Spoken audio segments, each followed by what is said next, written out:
Hola, ¿cómo están muchachos? Muy buenos días. Vamos a empezar la clase de hoy. Nos toca ver la tercera práctica de Kira y los avances de semana están ligados al proceso de invasión española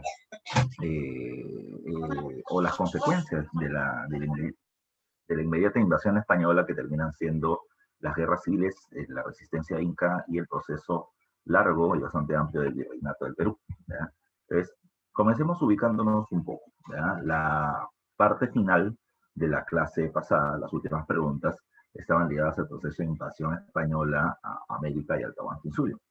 Recuerden que los viajes de Pizarro, que van a terminar culminando con la invasión al Tahuantinsuyo, van a terminar siendo tres. El primero es un desastre, el viaje de exploración, en donde no se logra terminar en contra del sur del objetivo. El segundo termina siendo el llamado viaje del descubrimiento.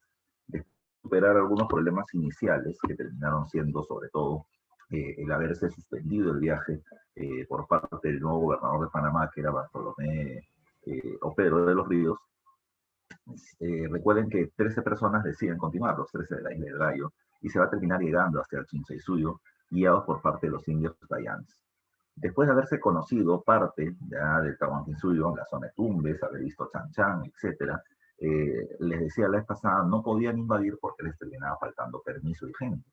Así que se terminó dando la puerta de lo que han visto, y se va a tratar de un día para que Pizarro, tantos de ellos, la corona española el permiso al Tahuantinsuyo.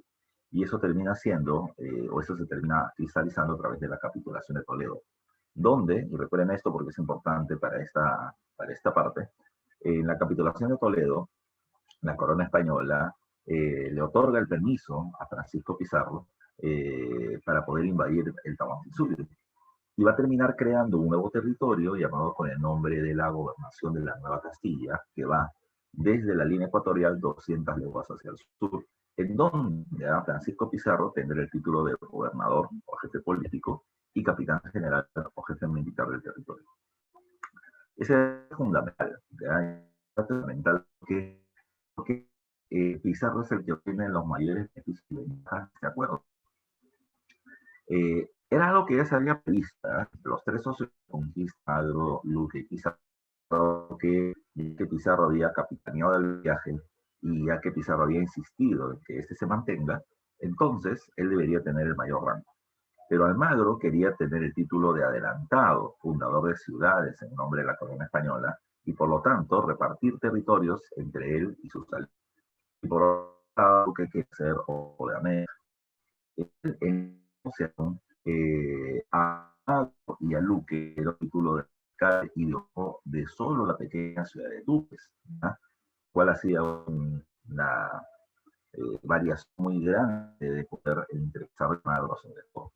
Lo otro es que el título de adelantado, de algo así, muchos le fueron otorgados a Pizarro teniendo una gran ventaja sobre Almagro, lo cual generaría luego problemas. Para el tercer viaje, recuerden que Pizarro trae gente leal a él, sus hermanos y algunos familiares y otras personas del pueblo de Trujillo, de Extremadura, de donde él provenía, pero hay algunas situaciones.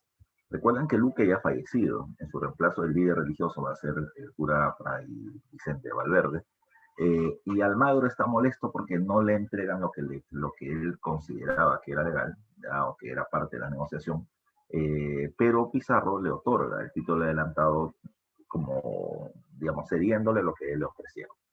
De tal manera que las relaciones van a ser tensas, ¿ya? Ya van a ser tensas, pero aún así van a terminar desarrollando este tercer viaje.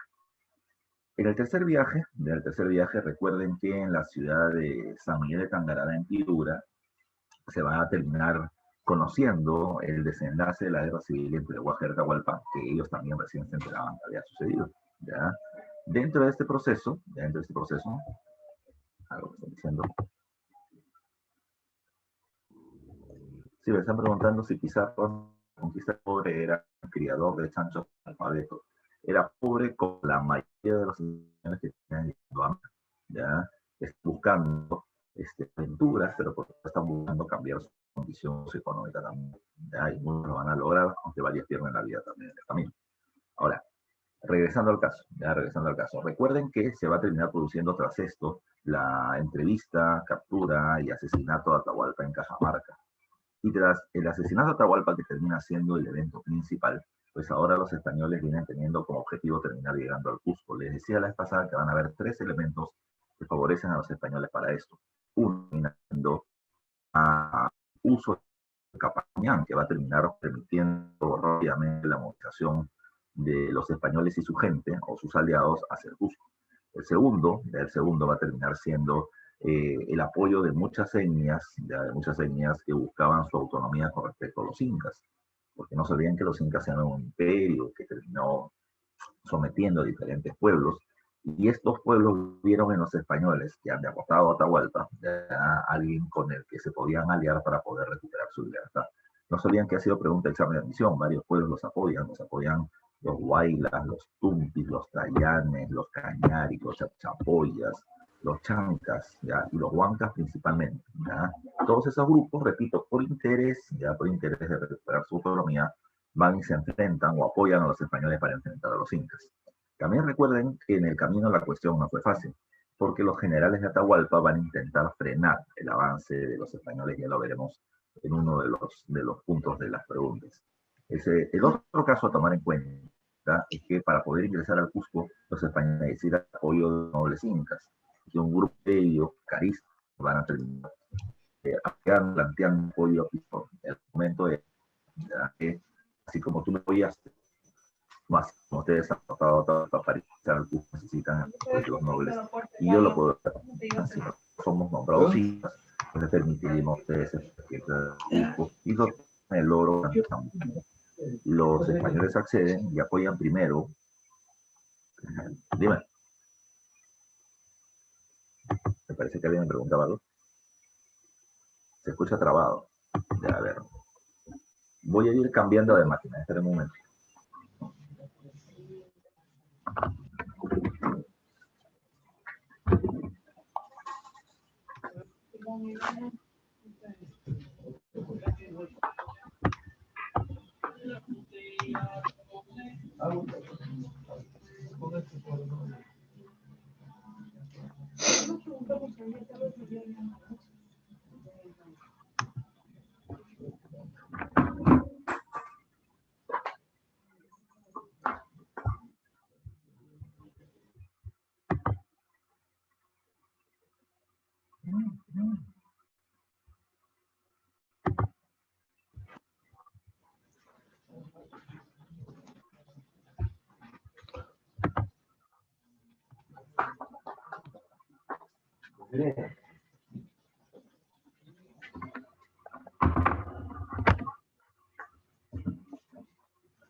Aprovechen ir al baño y levántate para que quieras hablar.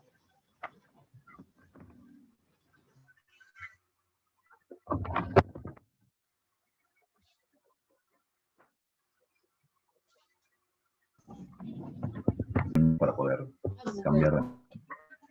Te estaba diciendo entonces. El tercer elemento, como te decía, era el apoyo de la nobleza incaica que quiere tomar el control del gobierno. Pizarro se compromete a ayudarlos militarmente para poder llegar al Cusco, y cuando uno de ellos sea nombrado inca, pues los ayude o les permite el ingreso a la ciudad para poder obtener las riquezas en oro principalmente. ¿Qué pasó? ¿Qué pasó? Pues ya es asesinado y luego llega al gobierno manco inca. ¿Qué pasa al lado de los españoles opositores? Ya veremos eso en un instante. Entonces, comenzando con las preguntas. Ya, comenzando con las preguntas, vamos a la primera diapositiva de ese tema. A ver, comencemos. Dice acá. Estoy haciéndole un primer resumen para poder entrar a una pregunta. Apenas se produce el ingreso hacia el Cusco, se van a terminar realizando 2 eventos de manera paralela, ¿ya? Esos eventos paralelos terminan siendo, por un lado, un enfrentamiento de arte de un inca contra la invasión española, ¿ya? Y por otro lado, el enfrentamiento entre los propios españoles por obtener las mayores ventajas y riquezas posibles, ¿ya? En ese caso, primero hablemos del tema de la resistencia inca. La resistencia inca va a terminar teniendo tres momentos. Uno termina siendo la rebelión de los generales de Atahualpa, la termina siendo la rebelión la rebelión de los incas y Cabao. ¿Por qué se rebelan los generales Atahualpa contra los españoles?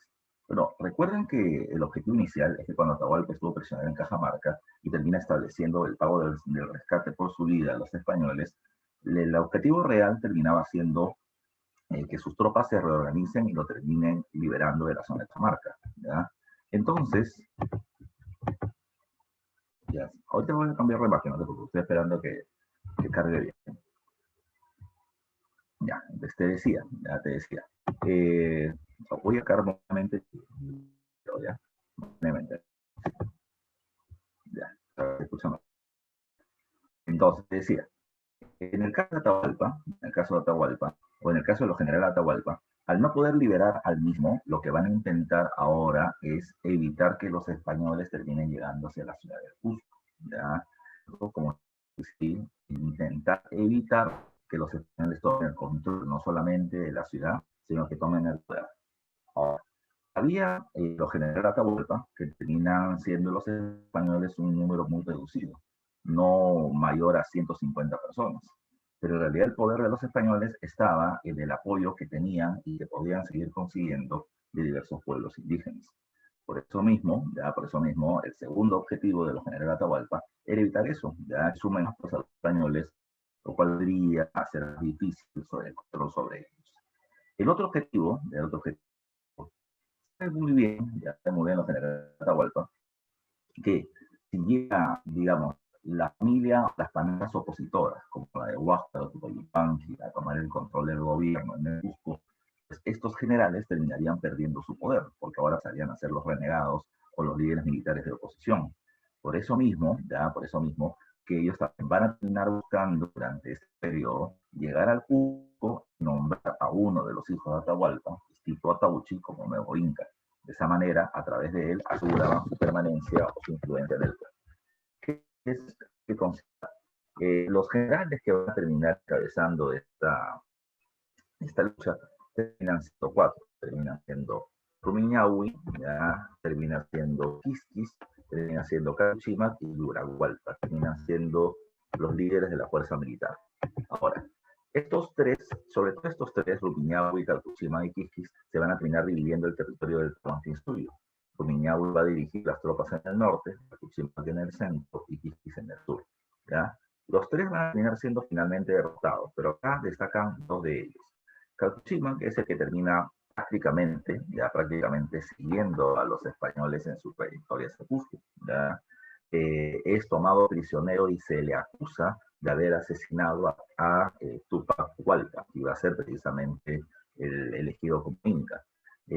Cuando ese termina siendo asesinado, los españoles apoyan a Manco Inca, y cuando Manco Inca ingresa a la ciudad del Cusco, va a terminar mandando a quemarlo en la hoguera, a Calcuchimac. Así que así es este personaje.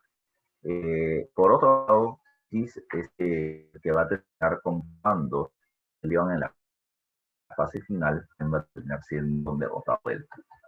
Se va a terminar teniendo resultados que se hubiesen esperado. Esta rebelión de los generales de Atahualpa no termina teniendo el éxito esperado.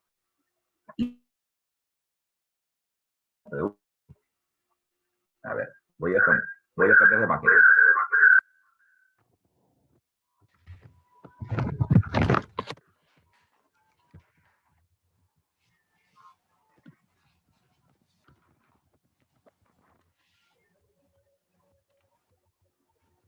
Jesús.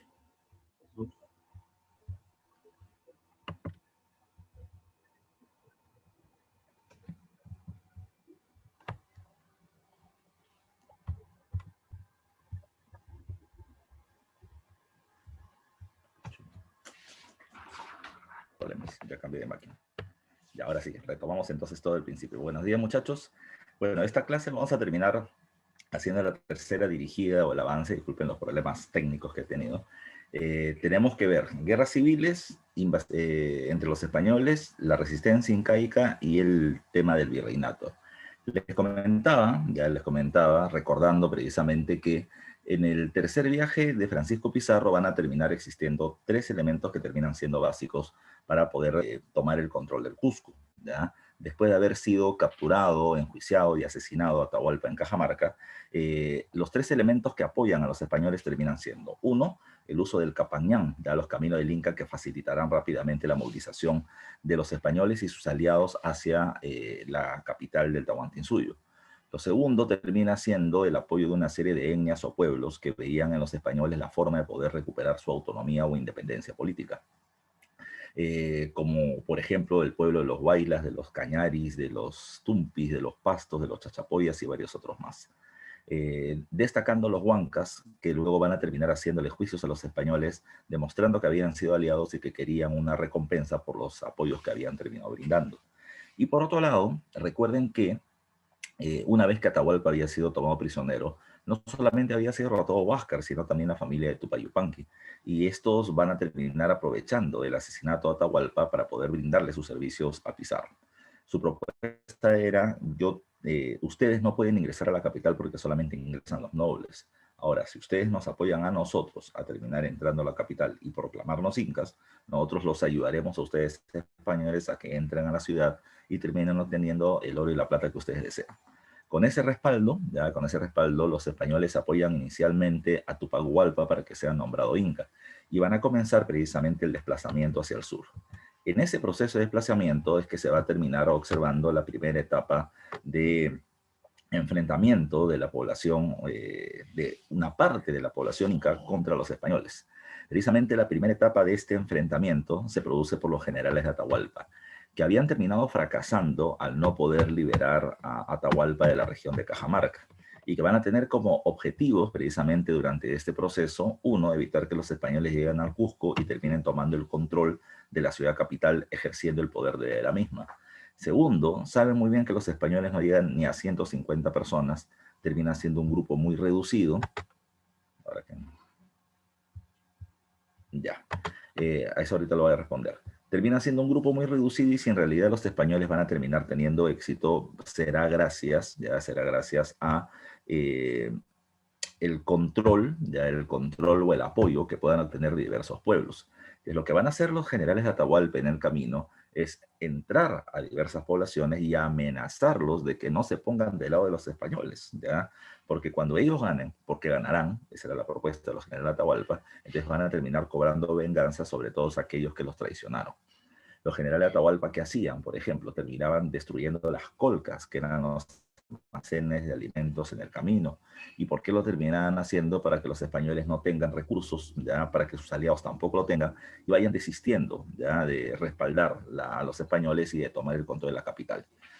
Lo otro que querían los generales Atahualpa es que ninguno de los opositores, repito, huascaristas, termine asumiendo el control del gobierno del Tahuantinsuyo en el Cusco, ¿ya? Porque automáticamente ellos, los generales Atahualpa, pasarían a ser renegados contra el gobierno, perseguidos y asesinados.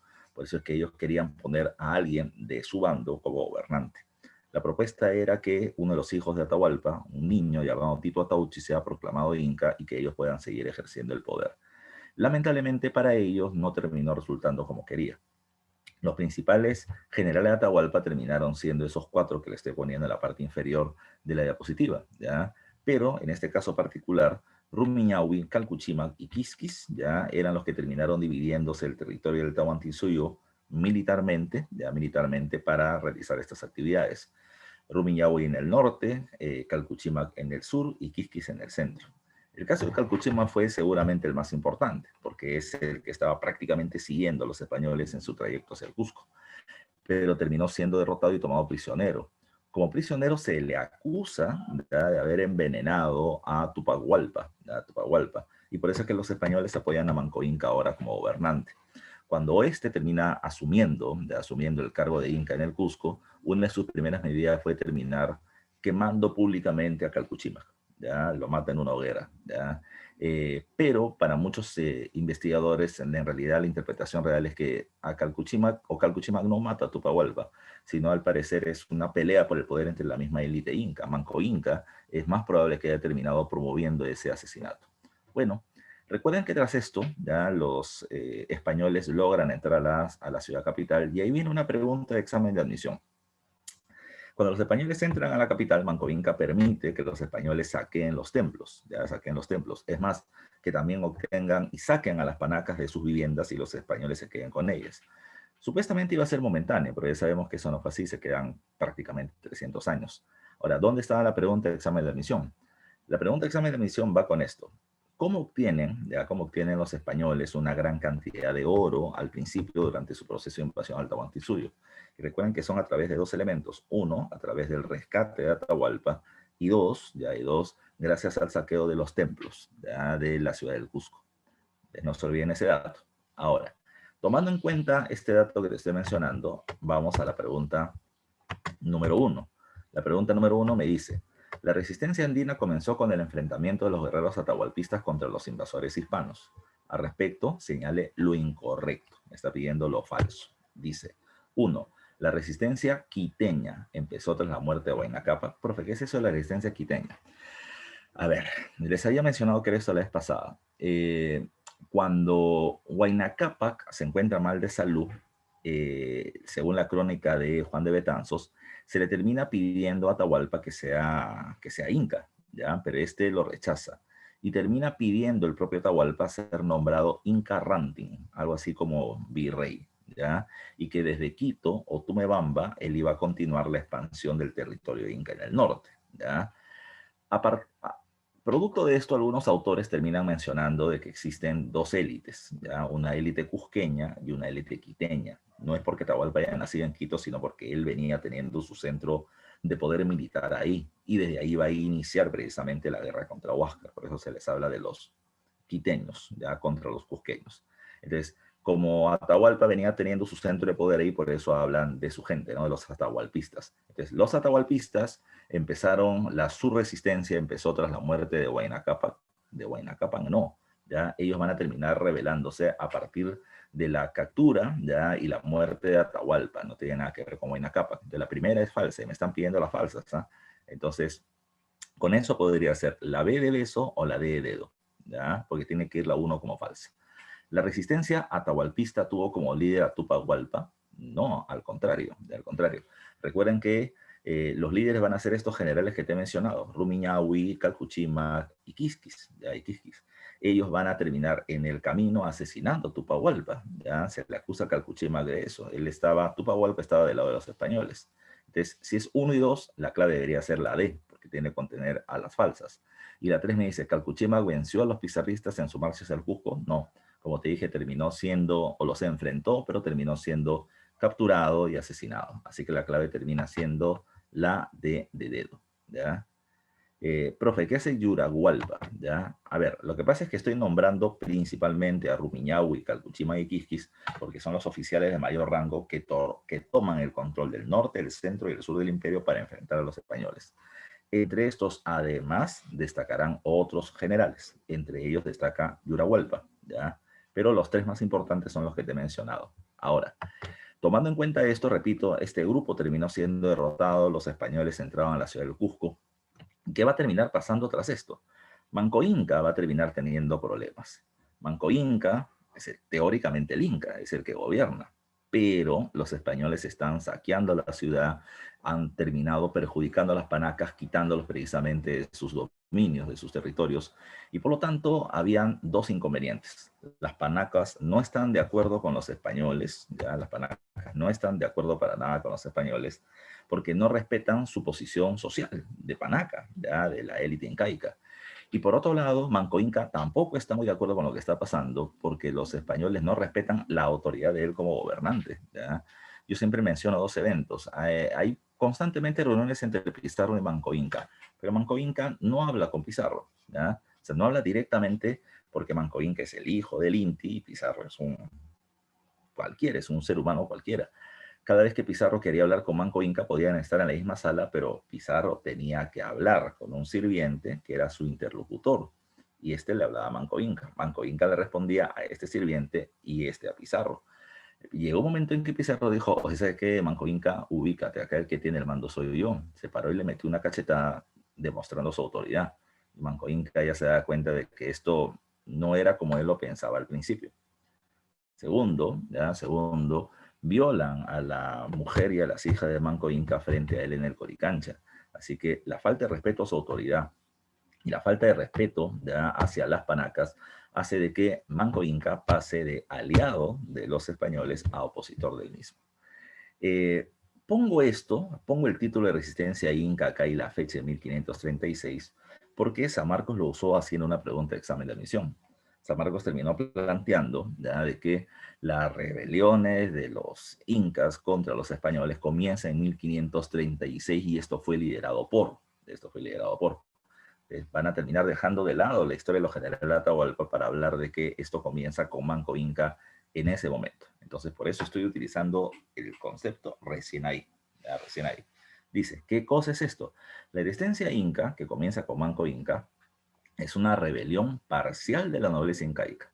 Digo parcial porque no todo, primero, no son los pueblos andinos que se rebelan contra los españoles, ni siquiera terminan siendo todos los incas del Cusco amenazados en este momento. Es una parte de ellos, quienes se terminan enfrentando a los españoles con el objetivo de terminar recuperando el control del Tahuantinsuyo. Ese termina siendo su objetivo inicial. Pero cuando se dieron cuenta de que esto no lo iban a poder conseguir, van a terminar peleando poco a poco, por intentar obtener los mayores beneficios posibles.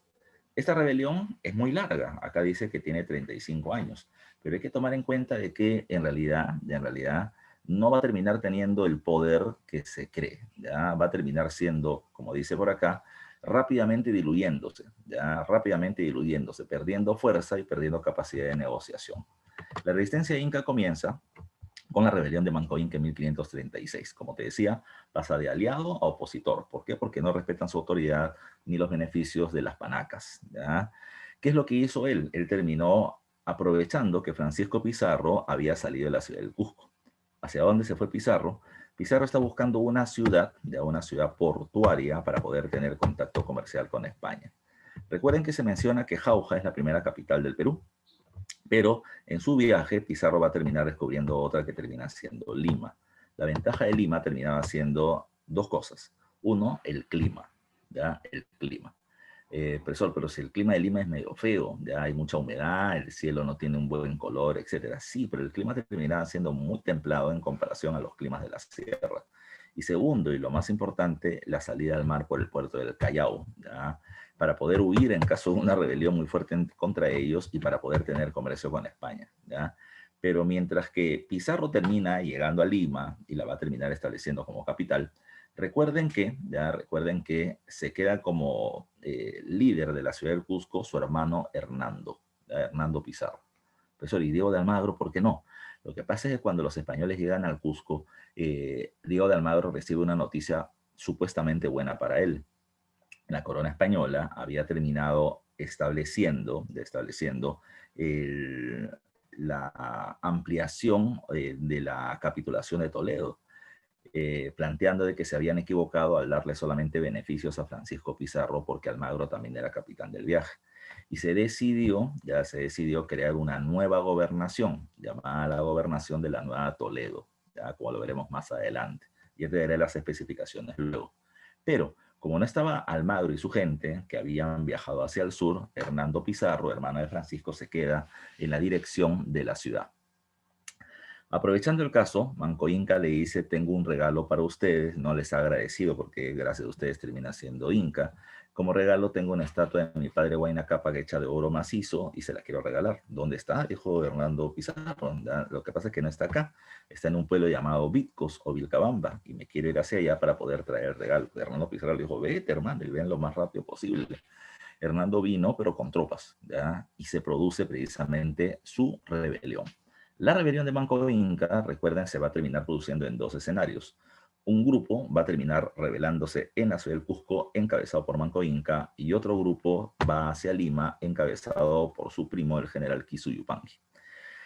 El objetivo de Manco Inca era tomar el control de la ciudad del Cusco, pero más que tomar el control de la ciudad del Cusco, lo que él quería hacer era esto. Con su posición rebelde, lo que él quería es que los otros miembros de las panacas se sumen a la rebelión y puedan terminar enfrentando y derrotando a los españoles. Ese es el plan, ese es el plan. Por eso es que muchos autores consideran de que comete un error estratégico. Él debió atacar, pero él esperó de que la gente se le sume.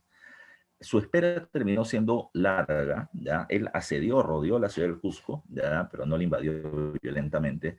Y hubo un segundo inconveniente. Los almagristas, la gente de Almagro, se dan cuenta que las tierras en el sur no eran muy buenas, así que decidieron regresar a la ciudad del Cusco.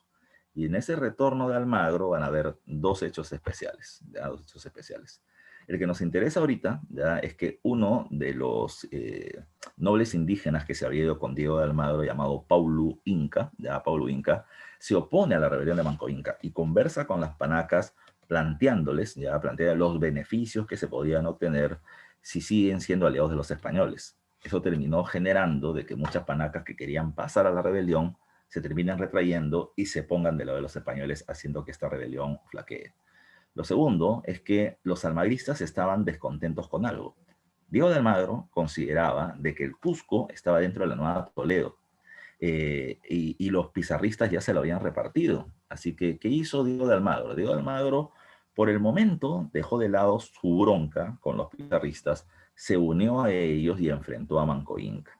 Las tropas de Manco Inca tuvieron que salir huyendo del centro de la ciudad, se fueron hacia Sacsayhuamán, y con apoyo de los huancas, los españoles van a terminar derrotando a Manco Inca. Mucha gente Manco Inca muere, pero Manco Inca termina huyendo hacia Vilcabamba, ¿ya? Y acaba esta fase de la rebelión.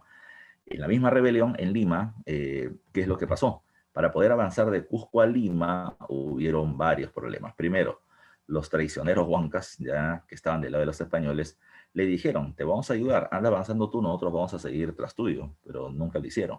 Cuando llegaron a Lima, en el camino hubieron tres batallas, ya, dos contra los huancas en Junín, una precisamente en el puente Atocongo, en la zona del sur de Lima, y una vez que terminaron pasando todo esto, los españoles terminaron cortando los puentes colgantes del río Rímac, ¿ya?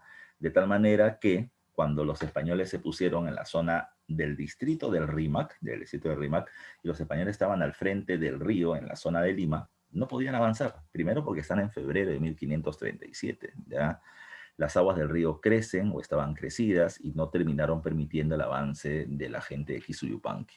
Los españoles, mientras que la gente de Quisuyupanqui quería cruzar el río y la corriente se lo llevaba, los españoles le terminaban tirando balas, ¿ya? Así que no pudieron pasar el río y decidieron retirarse. En el camino de regreso al Cusco, en Puruchuco, van a terminar siendo asesinados, ¿ya? La mayoría de estos. ¿Qué pasó? Pues bueno, esta rebelión terminó siendo derrotada, ya derrotada, y como te dije, Manco Inca se va a terminar trasladando hacia Vilcabamba, que va a ser la nueva fase de la rebelión. Entonces, esta primera fase perdió. Y con eso nos vamos a una pregunta, ¿ya? Nos vamos a una pregunta. Es la pregunta número 2 del material. Dice, ¿ya? Es una lectura, dice, en efecto, Manco Inca encarna la figura modélica y ordenadora del mundo andino. Se afirma por ello que tanto Huáscar como Atahualpa eran usurpadores, ¿ya? Usurpadores de sangre, ¿ya? De sangre y de hecho, ¿ya? Dice, mientras que Manco Inca fue hijo legítimo de sangre real, ¿ya? Eso lo termina definiendo Titu Cusi Yupanqui. Dice, y por tanto, señor natural del Incario. Manco Inca, despojado del trono, según Titu Cusi, por sus hermanos usurpadores, acoge con beneplácito a los españoles, a quienes considera como enviados de Huiracocha, ya al que se equipara con la divinidad creadora según un típico procedimiento retórico del discurso evangelizador. El texto deja en todo momento claramente establecido que no hubo conquista militar por parte de los españoles, de lo que se deriva que estos no pueden argumentar ningún tipo de derecho de conquista para despojar a la nobleza indígena, en especial al linaje inca. Ni siquiera en Cajamarca se produjo una victoria militar española, pues los indígenas del séquito de Atahualpa estaban desarmados. Manco Inca acogió con benevolencia a Pizarro y sus huestes en el Cusco, creyéndoles enviados de Viracocha, aunque ya sabemos que no pasó así.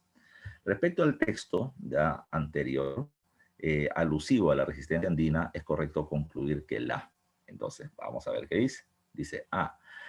La resistencia contra los invasores hispanos se produjo a partir de la muerte de Titu Cusi Yupanqui. No, acá Titu Cusi Yupanqui, que luego va a ser uno de los Inca de Vilcabamba, él va a terminar escribiendo una crónica, ¿ya? Pero la resistencia no viene desde ahí, viene desde Manco Inca, ¿ya? Dice, ve, la división entre los altos sectores de la nobleza cusqueña terminó favoreciendo a la entrada de los hispanos a tierras incaicas. No es lo que se describe acá, acá se describe el liderazgo natural de Manco Inca, ¿ya? Para poder llegar a ser gobernante. Dice, la astucia utilizada por Pizarro, ¿ya? Fue la principal razón por la cual se derrotó a Manco Inca, y de la rebelión iniciada en Vilcabamba por Manco Inca fue para recuperar la legitimidad en el trono cusqueño. Precisamente iba por ahí, ¿no? Titu Cusi Yupanqui lo que está haciendo es mencionar que quien realmente debió ser Inca es Manco Inca, y que por legitimidad, ¿ya? Por sangre, le correspondía a él gobernar, ¿ya? Entonces, Manco Inca no ha perdido nunca el poder, él siempre fue el gobernante, y él se termina enfrentando a los españoles porque quiere recuperar lo que es suyo por legitimidad, por sangre, el control del gobierno. Entonces la mejor clave termina siendo en esta pregunta 2 la alternativa D. ¿Ya? A ver qué me están planteando por acá. La clave es la D de dedo, como dice Ximena por interno. ¿Ya? Ya, cuando yo estoy hablando de los incas, estoy hablando, me preguntan por interno, me dicen, profe, cuando usted dice incas, ¿a quién se refiere? ¿A todos? ¿Ya a todos en el Tahuantinsuyo o solo los nobles? Por eso voy a repetir, te dije al principio, la resistencia inca, cuando le estoy definiendo como una rebelión de una parte de la élite incaica, del Cusco, la élite, estoy hablando de toda la población. Por eso es que uno de los términos que se utiliza para este periodo es la resistencia andina. A mí no me gusta el término porque hace referencia a que todo el pueblo de los Andes, las diferentes etnias se rebelan, y no fue para nada así. ¿Ya? Es una rebelión de una parcialidad de la élite incaica a la que termina enfrentándose, pero no va a terminar teniendo el resultado esperado. Entonces no se olviden que en la 2 la clave es la D. Ahora, nos vamos con esto a hablar de los Inca de Cabamba. ¿Ya? A ver, cuando Manco Inca termina siendo derrotado en el Cusco, se traslada a la selva del Cusco, que es Vilcabamba.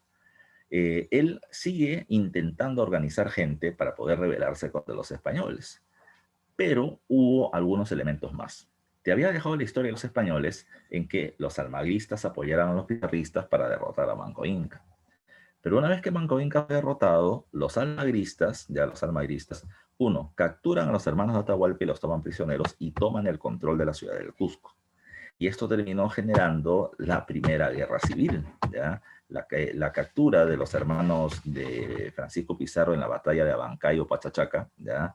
Termina siendo el punto de partida de las guerras civiles entre los españoles. Como ya lo veremos más adelante, Diego de Almagro terminó siendo derrotado en la batalla de las Salinas y luego asesinado. Esto terminó generando que los almagristas tomen dos caminos.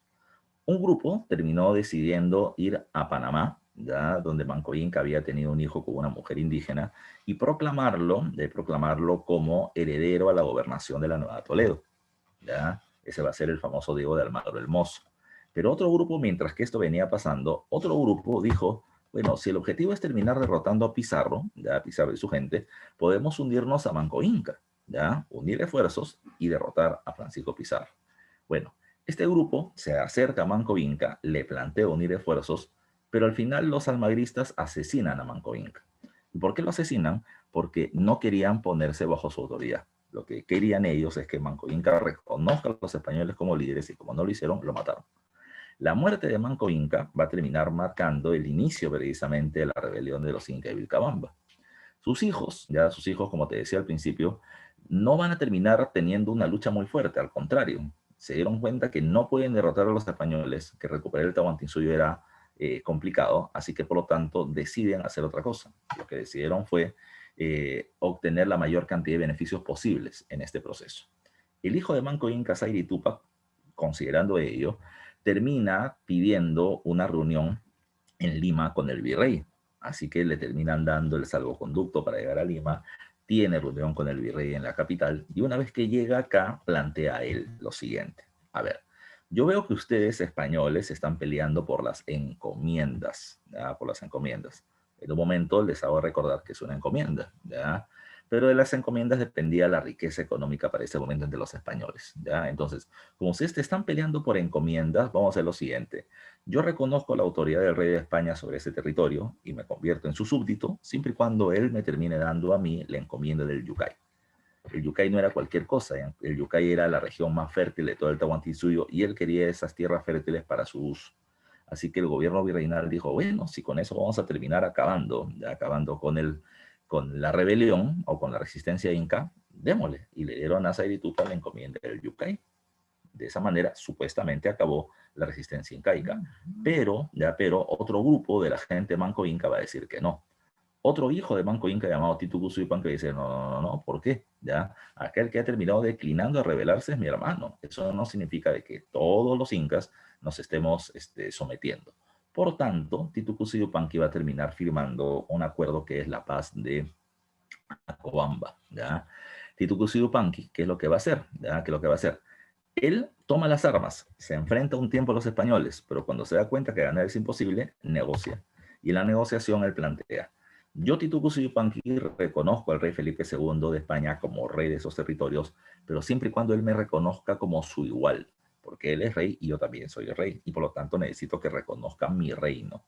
¿Cuál es el reino que yo exijo? El reino de Vilcabamba. Bueno, después de una serie de negociaciones, acuerdos y consultas, el gobierno español decide establecer el reino de Vilcabamba en la zona de la selva del Cusco, teniendo como líder a Titu Cuzipanqui, pero bajo ciertas condiciones. La condición terminaba siendo que se permita la evangelización, ya la cristianización de la población indígena en ese territorio. ¿Ya? Así que Titu Cuzipanqui acepta. Todo normal. Van a pasar varios años el gobierno de Titu Cuzipanqui, son como 20. Durante el gobierno de Titu Cuzipanqui aparecerá el movimiento Taquioncoy, que en un momento vamos a pasar a explicar también. Pero Titu Cuzipanqui después de muchos años cae enfermo y los indígenas ya cristianizados que consideraban que los sacerdotes tenían ciertos poderes, le dijeron, Titu Cuzipanqui está enfermo. En la zona estaba la orden de los agustinos. Un sacerdote llamado Diego Ortiz le prepara un brebaje, Titu Cuzipanqui lo toma y se muere.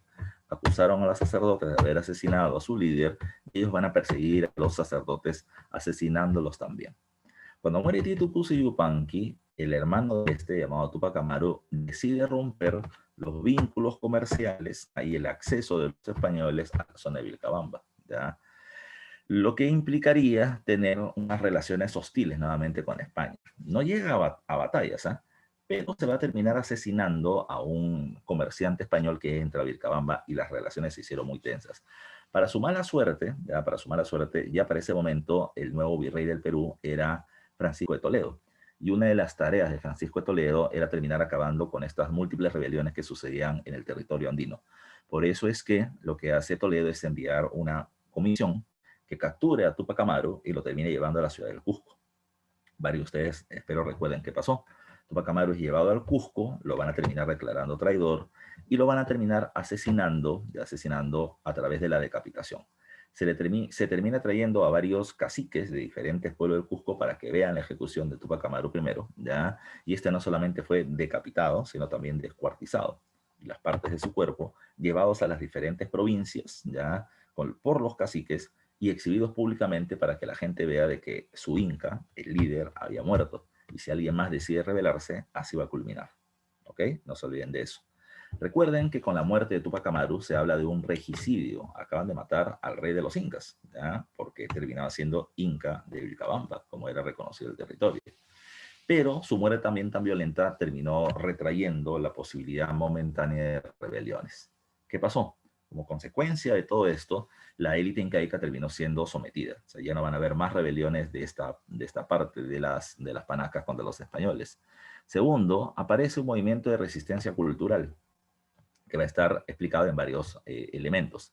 Primero está esta rebelión ideológica mesiánica con el llamado mito del Incarrí, ¿ya? Recuerden, ¿quién era el Incarrí? De acuerdo al mito, Incarrí y España-Rí se habían peleado, los incas y el rey de España. Y en esta pelea, Incarrí había sido derrotado, decapitado, descuartizado y su cuerpo dispersado por el mundo. Pero llegará el momento, decía el mito, que las partes del cuerpo se reúnan con la cabeza, que sea en el centro del Cusco, recuperando, restableciendo el cuerpo del Inca enfrentando y derrotando a los españoles y tomando el control de la región. Ese es el mito. El mito es un mito, como dice ahí, con características mesiánicas, que significa que la gente está esperando un Mesías, que los dioses terminen ya enviando a alguien para poder subvertir el orden y que el poder nuevamente regrese a manos de los incas. Recuerden que esa idea del Inca iba a ser utilizada 200 años después en las resistencias o en las sublevaciones indígenas contra los españoles en las reformas borbónicas. Por otro lado, otro movimiento de resistencia cultural va a ser el llamado movimiento Taquioncoy. Yo siempre menciono en clase que el Taquioncoy, como se le describe, no existió, ¿ya? No existió. Pero lo tenemos que conocer porque así nos pide el examen de admisión, ¿ya? ¿Qué cosa es lo que se habla sobre el Taquioncoy? Se menciona esto, primero. Recuerden, ya recuerden, porque tal vez no me dé tiempo más adelante para explicarlo, que la primera orden religiosa que viene al Perú son los dominicos. ¿Ya? No se olviden de ese dato, son los dominicos. Y los dominicos tenían una idea muy particular con respecto a la evangelización, a la cristianización. Ellos decían que los indígenas, que los nativos, terminaban siendo idólatras, es decir, adoraban a dioses falsos diferentes al Dios cristiano, a Yahvé o Jehová y a Jesús. Eran idólatras, sí, lo cual era un pecado, pero eran idólatras naturales, decían los dominicos. Es decir, no es que ellos conocieron a Yahvé Jehová y terminaron renegando de él para terminar teniendo otros dioses. No, ellos no lo conocían, ellos no lo conocían. Eran idólatras por desconocimiento. Entonces, ¿qué decían los dominicos? Lo que hay que hacer no es imponer, lo que hay que hacer es convencer a los indígenas de que hay un mejor Dios, hay un único Dios que termina siendo Yahvé Jehová. De los dominicos, ¿qué cosa lo que hicieron? Comenzaron un proceso de evangelización de manera educativa. ¿Qué van a hacer ellos? Van a terminar aprendiendo, ya van a terminar aprendiendo la lengua quechua, la lengua aymara, van a terminar haciendo diccionarios de esos idiomas, van a terminar haciendo la misa y las leyes de la iglesia, el catecismo, en idioma quechua y aymara, en idiomas nativos, para que la gente le entienda, ¿ya? No solamente hacían misas con ellos, sino también hacían pinturas y murales, donde se terminaba explicando la historia del cristianismo y sobre todo la historia de Jesús, para que visualmente la gente también lo termine aprendiendo. Pero aparece un sacerdote, ya llamado con el nombre de Cristóbal de Albornoz, quien va a terminar denunciando de que eso termina no teniendo el éxito esperado. ¿Por qué? Porque él había encontrado una idolatría, ¿ya? El Taquioncoy, del Taquioncoy. ¿Qué cosa decía él? Que la gente terminaba haciendo rituales donde bebían alcohol y bailaban de manera frenética. ¿Por qué? Porque supuestamente, ¿ya? Supuestamente se venía corriendo la idea de que ellos estaban haciendo esto, la llamada enfermedad de la danza, porque rechazaban al cristianismo, ¿ya? Y que los sacerdotes, como Juan Chongne, al cual se le acusa precisamente de ser el líder, estaba promoviendo el retorno al culto de los dioses andinos o de los apus, y que supuestamente en esas danzas el espíritu de los dioses andinos tomaba el cuerpo de estos indígenas y ellos terminaban promoviendo y divulgando el rechazo hacia el cristianismo. Supuestamente este movimiento religioso va a terminar teniendo influencia entre Cusco, Apurímac, ¿ya? Andahuayla, Huancavelica, Ayacucho, ¿ya? Pero, repito, se acusa a este movimiento Taquioncoy de idolatría, a sus seguidores se les terminó declarando idólatras, se les terminó asesinando a varios y desterrando a otros. En realidad era un problema de tierras, en realidad era quedarse con sus tierras. Pero, repito, ¿qué cosa es lo que normalmente tenemos que conocer para el examen de admisión? Que el movimiento Taquiencoy es un movimiento religioso, anticristiano, que promovía el retorno al culto de los dioses andinos. Recuerden que a partir de esto, Cristóbal de Albornoz, como sacerdote, va a obtener una mayor cantidad de poder dentro de la iglesia en el Cusco, ¿ya? Y va a terminar logrando promover también la llamada extirpación de idolatrías, ¿ya? La extirpación de idolatrías terminó siendo un movimiento, sobre todo en la zona de la Sierra de Lima, en donde se va a terminar destruyendo las huacas o templos, los ídolos o las imágenes de los dioses, y además de eso se va a terminar asesinando a varios caciques y reorganizando a la población indígena a través de reducciones para terminar evitando que las idolatrías continúen, ¿ya? E imponer el cristianismo. Ya no era una cuestión de convencimiento, ahora se terminaba haciendo a través del uso de la fuerza. Recordando estos datos, por lo tanto, nos podemos ir a un par de preguntas. La primera me dice, la muerte de, ¿ya? Fue una razón política utilizada para reanudar la resistencia de Vilcabamba, desconociéndose la Paga Cobamba. Entonces, la paz de Acabamba la había firmado Titu Cuzi Yupanqui, ¿ya? Y recuerden, cuando este termina muriendo y se acusa a los españoles, quien va a retomar las acciones violentas terminará siendo Tupac Amaru primero. Entonces, la muerte de Titu Cuzi fue una razón política utilizada por Tupac Amaru para reanudar la resistencia en Vilcabamba. La clave termina siendo ¿cuál? La clave es la D de dedo, como supongo que también la está marcando por acá. Claro, lo dice Urco y lo dice Edison. ¿Ya? Me pusieron un par de preguntas antes. Dice, profe, pero el sacerdote si lo asesinó o fue por la enfermedad. En realidad él se iba a morir, estaba enfermo. Pero recuerden, ya recuerden algo que yo siempre menciono. No importa lo que es, importa lo que crees. ¿Ya? Recuerden eso y es muy claro. No importa lo que es, importa lo que crees. La gente creyó que el sacerdote Diego de Ortiz lo había matado a Tito Cusi Yupanqui y por eso los persiguen para matarlos. Lo acusan y se acabó el problema. No, no es que vamos a terminar viendo todos los elementos para comprobar si es cierto o no es cierto. Se acabó. Él lo mató y punto. ¿Ya? Me pregunta Samuel también, dice, profe, ¿y Choquequirao no fue la última casa incaica? Bueno, recuerden que Choquequirao, Machu Picchu terminan siendo panacas, son las viviendas de las panacas. Choquequirao está en Vitcos o Vilcabamba, y estamos hablando de los incas de Vilcabamba.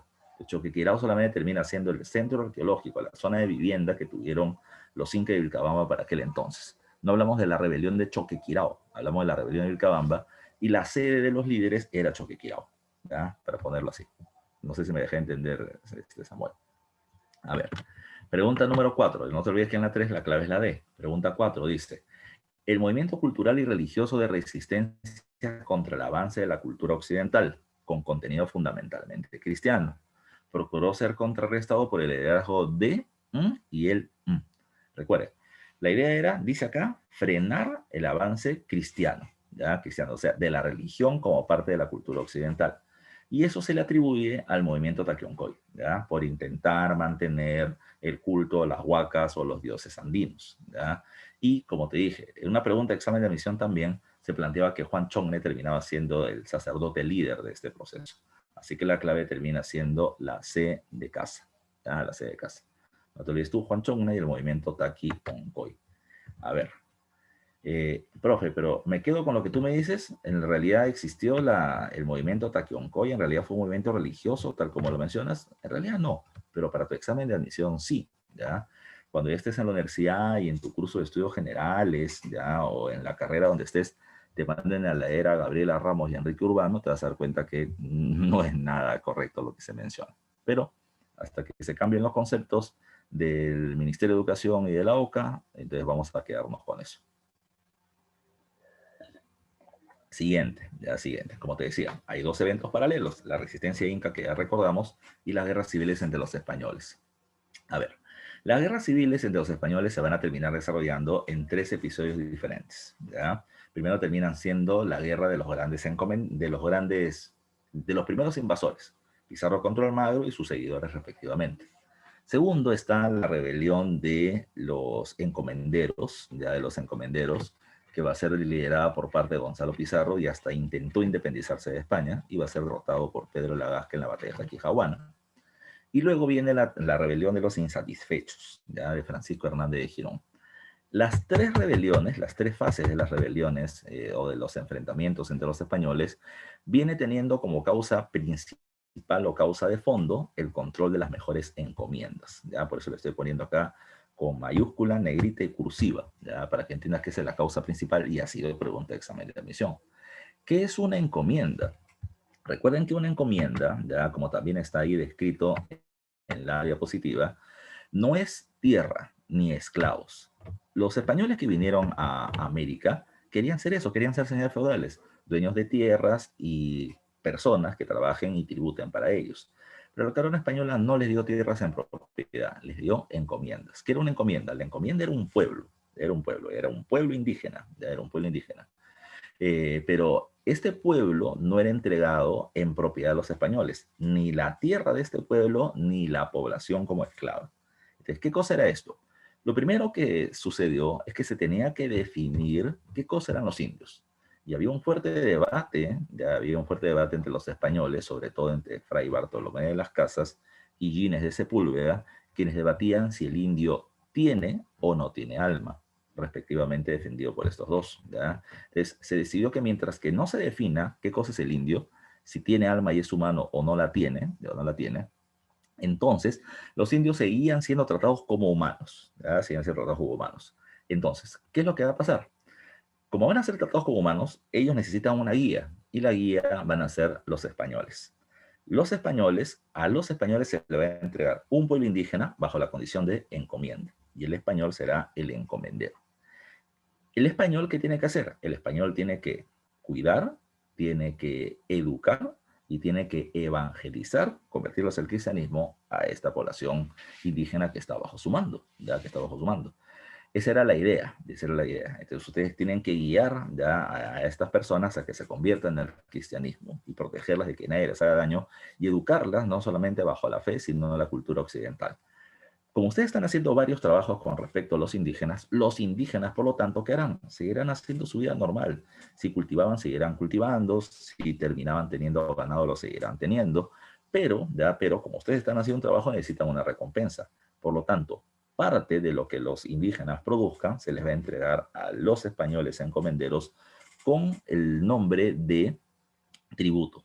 Y como lo pagan los indios, entonces tributo indígena. Ese era el beneficio de la encomienda, obtener el tributo por parte de los indígenas que ellos protegían. ¿Ya? Ahora, hay que tomar en cuenta que no todas las encomiendas terminaban siendo iguales. Habían encomiendas ricas y otras que no lo eran tanto. ¿De qué dependía que una encomienda fuera o no fuera rica? Número uno, número uno. La riqueza de las encomiendas depende de, número uno, la cantidad de pobladores que vive en ese pueblo que le están dando el español. ¿Por qué? Porque mientras más gente vive en el territorio, más tributarios va a terminar teniendo el encomendero. Segundo, dependerá también de la fertilidad del suelo. ¿Por qué? Porque mientras más fértil el territorio, más producción, más tributo. Te salían encomiendas que eran ricas y encomiendas que no lo eran tanto. ¿Qué va a terminar pasando? ¿Dónde estaban las mejores encomiendas, profe? Las mejores encomiendas estaban donde estaban las tierras más fértiles. Y espero que recuerdes lo que hicimos la vez pasada. Cuando hablamos del Tahuantinsuyo y hablamos de cada uno de los suyos, te decía, ¿cuál era el suyo donde se encontraban las tierras más fértiles? ¿Ya? ¿Cuál de los 4 suyos era donde estaban las tierras más fértiles o para el mejor cultivo? A ver, una pregunta de repaso de lo que hemos hecho la semana anterior. ¿En dónde se terminan encontrando las tierras más fértiles del Tahuantinsuyo? ¿En cuál de las 4 regiones? ¿En cuál de los 4 suyos? Chinchaysuyo, Antisuyo, Collasuyo, Contisuyo. ¿Dónde están las tierras más fértiles? Te quiero leer, ¿ya? Parece que está el chat. Son 39 personas en sala, ya por lo menos necesito 5 respuestas. Ya, 1 me está hablando, ya, 3, ya, 5, yo quiero llegar a 5. Para ver si están repasando también. Ya les he dicho también otra cosa. Cuando les pido una pregunta, respondan. Si te equivocas, te equivocaste. Ya te equivocaste. Yo te puedo terminar corrigiendo, mientras que pueda ver de que están equivocados. ¿Ya? No te preocupes, la cuestión es que no se equivoquen en el examen. ¿Ya? A ver. Chinchaysuyo, Chinchaysuyo, Chinchaysuyo, Chinchaysuyo. Claro, Chinchaysuyo es la respuesta. ¿Ya? Recuerden, era el territorio donde había más población, tierras más fértiles y mejor lugar para la pesca. Es el Chinchaysuyo, ¿ya? Entonces, las tierras más fértiles estaban ahí, las mejores encomiendas estaban ahí. Y esa parte, espero no te olvides, era parte de la gobernación de la Nueva Castilla, ¿ya? Porque la línea ecuatorial, 200 leguas al sur, 1000 kilómetros aproximadamente, eran los territorios de la Nueva Castilla. ¿Quién entregaba encomiendas? Las encomiendas eran entregadas por los gobernadores. Y recuerden un segundo dato, las encomiendas eran entregadas a perpetuidad y de forma hereditaria. Eran entregadas a quienes apoyaron a los líderes invasores y se le entregaban para siempre y para sus hijos, sus nietos, sus bisnietos y tataranietos. No como tierra en propiedad, sino como pueblo que podía ser explotado. No se olviden ustedes. Mientras más al sur, tierras menos fértiles, encomiendas menos rentables. Y recuerden que debajo de la Nueva Castilla se creó la Nueva Toledo, que se le dieron a Almagro. Entonces, los almagristas no tienen las mejores encomiendas que ellos desearan. Producto de esto es que se va a terminar produciendo la primera guerra civil, que es la guerra de los conquistadores, es decir, los primeros invasores. ¿Ya? Esta guerra va a terminar teniendo varias causas, pero hay 2 causas principales por quienes se van a terminar peleando. En la guerra se terminan peleando de manera individual Pizarro contra Almagro, ¿ya? Pizarro contra Almagro. Y estos se van a terminar peleando por la posesión del Cusco, te explico. Cuando se termina creando la región de la Nueva Toledo, se estableció el siguiente dato. Nueva Castilla, que era 200 leguas de la línea ecuatorial, se amplió de 200 a 270. Y de ahí hacia el sur, 200 leguas, Nueva Toledo para Diego de Almagro. Recuerden que no se viene teniendo el conocimiento de medición de espacio como en la actualidad tenemos. De tal manera que Pizarro decía que Cusco estaba en Nueva Castilla, Almagro decía que estaba en Nueva Toledo. Pero como te dije hace un rato, como Almagro recién tiene la noticia ya de que él es gobernador, él se va con su gente, con la gente que peleó con él hacia el sur, hacia Nueva Toledo. Y la gente lo sigue porque podrían obtener grandes riquezas también. Lamentablemente se van a ir por la costa y las tierras eran cada vez menos fértiles y por lo tanto las encomiendas menos ricas. Almagro regresa al Cusco, repito, los pizarristas se la habían repartido, así que después de derrotar a Manco Inca, Almagro toma el control de la ciudad y termina capturando, repito, tras la batalla de Abancay o Pachachaca, a los hermanos de Pizarro, a Hernando y a Gonzalo los toma como prisioneros. Ahora, lo que hay que recordar es que no solamente pelean Pizarro contra Almagro, sino están los pizarristas y los almagristas, los seguidores de ambos en la pelea. ¿Por qué estos van a terminar peleando? Los almagristas quieren que Diego de Almagro venza. ¿Para qué? Para que él tome el control de la Nueva Castilla, donde están las buenas encomiendas y se pueda repartir entre los seguidores de Diego de Almagro. Los pizarristas quieren que venza a su líder para poder quedarse con las buenas encomiendas del norte. Por lo tanto, repito, la causa principal de esta guerra termina siendo, ya, por un lado, Cusco, que es problema de los líderes, y el control de las mejores encomiendas, que es lo que deseaban los seguidores de ambos grupos. ¿Qué va a suceder en este conflicto? Después de haber derrotado a los hermanos de Pizarro y tomado prisioneros en la batalla de Bancay, Pizarro pide una reunión con Almagro y se produce la llamada Conferencia de Mala. En la Conferencia de Mala se decide que la definición del control del Cusco se iba a establecer por parte de un representante de la corona española, que se iba a pedir y él resolvería el caso. Almagro, como un gesto de buena voluntad, libera a los hermanos de Francisco Pizarro, aunque uno de ellos ya había huido. Pero si bien Pizarro, digamos, se da la mano con Almagro y deciden tener una relación cordial, sus hermanos no, ¿verdad? Hernando y Gonzalo van a enfrentar a Diego de Almagro en una batalla llamada como la Batalla de las Salinas, donde Diego de Almagro fallece o es derrotado y luego lo terminan asesinando, ¿ya? La muerte de Almagro, como te dije, hizo que este grupo se dividiera en dos. Uno se une a Manco Inca y lo matan, y otro termina yendo hacia Panamá y traen a Diego de Almagro el Mozo, declarando que este era heredero de su padre y por lo tanto gobernador de la Nueva Toledo. Problema, porque en ninguna parte se establecía que los cargos de gobernadores terminaban siendo sucesorios. Pero bueno, ellos lo quisieron argumentar así. Bajo Almagro el Mozo, Francisco Pizarro es asesinado cerca del Palacio de Gobierno, ¿ya? Y los almagristas nombran a Almagro el Mozo como gobernador del Perú, de la Nueva Castilla y la Nueva Toledo, tomando las encomiendas del norte y entregándolas a los almagristas, generando un mayor malestar de los pizarristas. Si te das cuenta, es una espiral de violencia la que se viene produciendo acá, bronca tras bronca tras bronca. La corona española recién ahí termina enviando a un representante, recién ahí termina enviando a Vaca de Castro como nuevo gobernador del Perú, desconociendo a Almagro el Mozo, y se termina produciendo una pelea. Vaca de Castro, con respaldo de la corona y con apoyo de los pizarristas, derrotan a Almagro el Mozo en la batalla de Chupas, ¿ya? Y una vez que este lo hace, más hábil Vaca de Castro que hizo. Como ya han muerto muchos pizarristas y muchos almagristas, los que quedaron con vida, Vaca de Castro le reparte buenas encomiendas a todos ellos, ¿ya? No importa si fuiste almagrista y estabas en mi contra o pizarrista estuviste en mi favor, para que no se peleen más, encomiendas a todos, ya logrando momentáneamente una calma en la pelea que entre ambos bandos se venía teniendo hasta ese momento. Bueno, eso es lo que pasa en esta primera etapa ya de la guerra civil que se va desarrollando en este periodo.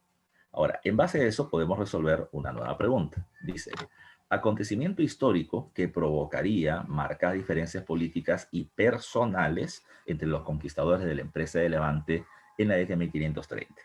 Bueno, el problema ya entre los conquistadores Pizarro y Almagro terminaba siendo la posesión del Cusco. Pero ¿dónde nace este problema? Nace en la capitulación de Toledo. ¿Ya? Recuerden, Pizarro tiene muchos beneficios y Almagro no. Y esto es donde nace el problema, que después se va a terminar agudizando por el tema del Cusco. Entonces, en la pregunta número 5, la clave termina siendo la C, la firma de la capitulación de Toledo. En la pregunta número 6 me dice, en la primera guerra civil entre los gobernadores de Nueva Castilla y Nueva Toledo, Pizarro y Almagro, hubo intereses personales, económicos y políticos. ¿Cuál de ellos fue el detonante del enfrentamiento militar entre los líderes de ambos bandos? Repito, el detonante terminaba siendo de quién es el Cusco, de quién es el Cusco. Pizarro decía Nueva Castilla, Almagro decía Nueva Toledo, y terminó siendo el motivo de la bronca. Por eso me están respondiendo acá. Espero yo que la clave es la C. Ya, la clave es la C, no la D. Dice la alianza entre Almagro y Paulo Inca. No, eso no es bronca. ¿Ya? Eso terminó. Paulo Inca era un aliado de Almagro, pero eso no motivó la pelea entre Pizarro y Almagro. ¿Ya? Por si acaso, la clave es la... Dice, me están preguntando. Dice, profe, en la actualidad, ¿a quién le debió pertenecer? Le pertenecía a Nueva Castilla, pero era algo que no se conocía ese momento con esa. Pero no que de un acuerdo Almagro tenía iguales beneficios que repito, ¿ya? El beneficio de los territorios que estaban bajo el mando de Almagro no eran ni los más ricos ni los más fértiles, ni sus seguidores tenían enmiendas, tenían los pizarristas. Por eso es que se termina generando la bronca.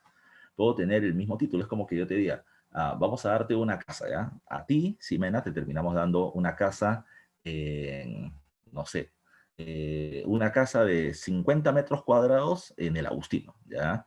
Y a tu hermana le terminamos dando una casa de 500 metros cuadrados en San Isidro, en San Isidro. Las dos tienen casa, pregunta, ¿el beneficio es el mismo? Respóndeme, Ximenita. Ya, ahí está, ahí, es para que entienda la situación, ¿ya? Es para que entienda la situación. Los dos tenían terrenos, los dos tenían cargos, los dos tenían títulos, pero no eran los mismos beneficios que se terminaban obteniendo, ¿ok? Ahora, vamos, ya vamos. Con otra más. Pregunta número 7, ya dice, ¿cuáles son las consecuencias de la Primera Guerra Civil entre los gobernadores a fines de la década de 1530? ¿Cuál es la consecuencia de la? Dice, 1. La muerte de los gobernadores de Castilla, de Oro y Nueva. ¿Ya? ¿Qué dices tú? ¿Eso es verdadero o falso? Pon, o V o F, ya pon ahí en el chat. Repito, son 41, ¿eh? ¿Por qué una persona más responde? La primera, la muerte de los gobernadores de Castilla de Oro y Nueva Andalucía es una consecuencia de las guerras civiles de los primeros líderes o invasores. A ver, 4 respuestas, ¿ya? Y la respuesta es falso, ¿verdad? Porque no se pelean los líderes de Nueva Castilla o Castilla de Oro y Nueva Andalucía, sino de Nueva Castilla y Nueva Toledo, por si acaso, ¿ya? 2. La promulgación de las nuevas leyes de Indias en España. Sí, acabado este enfrentamiento, ¿ya? Y ya todo precisamente parecía calmo, ¿ya? La corona española se va a terminar dando que no tiene un control efectivo sobre el territorio americano, que los gobernadores pelean por sus intereses y que no hay un dominio de la corona española. Por eso mismo es que se decide anular las gobernaciones y crear los virreinatos. Sí va a ser una consecuencia de este proceso. Entonces la 2, sí es verdad. La 3 me dice, ya la 3 me dice, el ascenso al poder de Almagro el Mozo y la amenaza de insubordinación a la corona por parte de los encomenderos. No, ese no es una consecuencia de la Primera Guerra Civil. Ya la muerte de Almagro el Mozo, ya la muerte de Almagro el Mozo, sí es una consecuencia.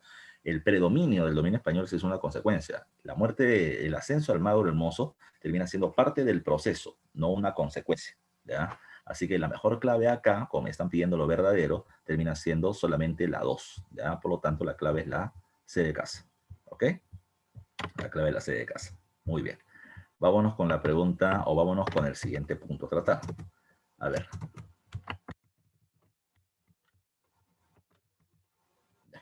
A ver. Precisamente tras esto, ya viene la Segunda Guerra Civil, que termina siendo la rebelión de los encomenderos. Y la causa principal de esta termina siendo la creación de las leyes nuevas de Indias. El rey de España, ya el rey de España es Carlos I o Carlos V. Bueno, con él también se sometió al Tahuantinsuyo, ¿ya?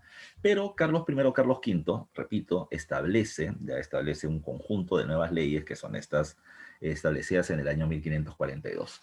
¿Por qué son importantes las leyes nuevas de Indias? Bueno, hay todo un marco donde se establecen estas. Primero, después de muchos años de debate, se impone la idea de Bartolomé de las Casas, que el indio terminaba teniendo alma y que era humano. Y como era humano, entonces necesitaba tener un trato acorde a su condición.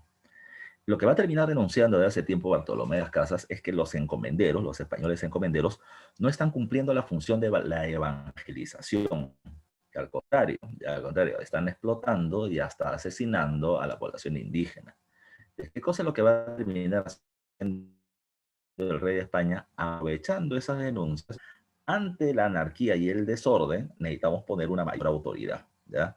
Y mi autoridad va a terminar llegando directamente a América. Como no voy a ir yo, entonces va a terminar yendo en mi lugar el vicerrey, y de ahí nace la palabra virrey, ¿ya? El virrey termina siendo el alter ego, es como si el rey estuviera presente en ese territorio, ¿ya? De tal manera de que el rey quiere imponer su autoridad directamente sobre América y conseguir beneficios, debilitando a los encomenderos. ¿Ya? Eso es lo que va a terminar pasando, ese es el objetivo. ¿Qué pasó? ¿Qué establecen las leyes nuevas de Indias? Varias cosas. Se eliminan las gobernaciones y se crean los virreinatos. Recuerden que virreinatos van a ser solamente dos. Uno es el virreinato de Nueva España o México, ya que va entre el sur de los Estados Unidos hasta el norte de Panamá, y desde Panamá hasta Chile, el virreinato del Perú. Solamente dos virreinatos. Recuerden que el virreinato peruano no contiene ni a Brasil ni a Venezuela. Segundo, se se dice que los hijos no son humanos. Al ser humanos, ya los seres humanos no podían ser esclavizados. La condición de esclavitud solamente queda para la nación de procedencia africana. Otra cuestión, él va a ser súbdito del rey. Y como era súbdito del rey, tenía que pagarle tributos al rey y el rey los protegía. ¿Cómo? Ya como a través de la creación de la Real Audiencia. El rey planteaba, si ustedes reciben abusos, denuncien el caso. Y lo que el rey quería era terminar llenándose de documentos de abusos de los encomenderos sobre los indígenas para tener la justificación de eliminarlos. Otro dato más, el gobierno español establece que las encomiendas que habían sido entregadas a perpetuidad, pues ya no lo eran. Ya las encomiendas ahora venían teniendo un límite. Las encomiendas podían ser de una vida o de dos vidas. ¿Cómo era la encomienda de buena vida? Al español que se le entregó la encomienda, ya que se le entregó la encomienda, él podía explotar a los indígenas y conseguir el tributo, pero su hijo ya no, porque la encomienda era de una vida. Si la encomienda era de dos vidas, la tiene el encomendero español y su hijo, pero ya no su nieto. De tal manera que los indígenas pasarían a ser súbditos y tributarios del rey, concentrando más riquezas. ¿Qué generó eso? Bueno, el rechazo de los encomenderos, para comenzar. No una rebelión desde el principio, el rechazo de los encomenderos. Los encomenderos reunidos en Lima van a terminar diciendo, ¿cómo hacemos para que el rey no aplique todo esto? ¿Ya? Porque ya sabían que se estaba discutiendo en España. Así que nombraron a Gonzalo Pizarro como su representante, a pesar que no era el líder más hábil, pero era el hermano de Francisco, que había conquistado estos territorios en nombre de la corona y podía su nombre pesar. Gonzalo fue con un dinero ante el rey y le terminó diciendo, por favor, queremos que reconsidere lo que usted está planteando. Nosotros terminamos peleando por su beneficio, por el rey de España, pero también por nuestro beneficio personal, porque la promesa era que nos iban a entregar encomiendas para siempre, ¿ya? Así que, por favor, rey, para que lo reconsidere, un regalito por usted, 1 millón de pesos de oro, que era como 80 millones de dólares de la actualidad, un montón de plata. Cuando el rey vio eso, dijo, bueno, me están dando un montón de plata, pero eso es lo que me están dando. Y además falta lo que ellos tienen y lo que sigue existiendo por obtener. El gobierno español dijo, no, se aplican las leyes nuevas de India. Gonzalo Pizarro llega acá, le dice a los encomenderos y ellos deciden tomar las armas. ¿Ya? Todo esto comienza cuando el rey manda a su representante, que es el virrey, para que tenga como centro de gobierno a la ciudad de Lima. El virrey llega a Panamá y de Panamá quiere avanzar hacia Lima, pero en Ecuador los encomenderos salen al frente y lo detienen. Y en la batalla, primero él quiere ingresar a Lima, lo votan, lo votan. Él debió regresar a España, pero al regresar, al no hacerlo, desde Panamá quiere regresar hacia Lima y lo enfrentan y lo derrotan y lo asesinan en la batalla de Añaquito o Iñaquito. Su muerte, el asesinato del virrey, era como matar al rey mismo, ¿ya? El grupo de los encomenderos que está rebelándose termina planteando, la fregamos, ¿ya? Porque ahora el rey va a terminar mandando su gran fuerza militar a someternos. Por eso es que este grupo de encomenderos rebeldes va a terminar diciendo, bueno, si ya iniciamos esto, hay que continuarla. Hay que declararnos independientes de España, ya independientes de España. Entonces, bajo el liderazgo de Gonzalo Pizarro, se termina estableciendo un separatismo con respecto a España por parte de estos encomenderos rebeldes. No todos los encomenderos estaban de acuerdo, ¿eh? El grupo que se rebela sí, ¿ya? Los líderes son Gonzalo Pizarro y Francisco de Carvajal, el llamado demonio de los Andes. ¿Qué pasó luego de esto? Lo que sucede luego, es que la corona española no envía un gran ejército, envía una sola persona, un sacerdote, ¿ya? Con el título de pacificador, que es Pedro de la Gasca. La Gasca ya llega al virreinato peruano con 3 promesas, ¿ya? La primera termina siendo el perdón de Dios. Yo como sacerdote te voy a perdonar por haberte rebelado contra los designios del rey que es nombrado por Dios para poder gobernar, ¿ya? Así que rechazarlo a él es como rechazar las medidas de Dios. Segundo, yo vengo además de eso a ofrecerte el perdón del rey. Gente que se ponga de mi lado, ya que renuncie a la rebelión, no se le va a juzgar por lo que ha hecho. Y tercero, vengo a darte una promesa mayor, las encomiendas. Las encomiendas ya no van a ser de 1 o 2, sino de 3, 4 o 5 vidas para aquellos que se pongan de mi lado. Muchos encomenderos se pusieron a dudar y dijeron, pucha, si yo me quedo con Gonzalo Pizarro, vamos a continuar en la rebelión y tal vez perdamos, ¿ya? Y perdemos todo. Si nos vamos con Pedro de la Gasca, podemos ganar y por lo tanto tendremos encomiendas, no por 1 o 2 vidas, por un poco más de tiempo, por lo tanto podremos tener más recursos para los nuestros. Así que con eso ya desestabilizó la rebelión de los encomenderos.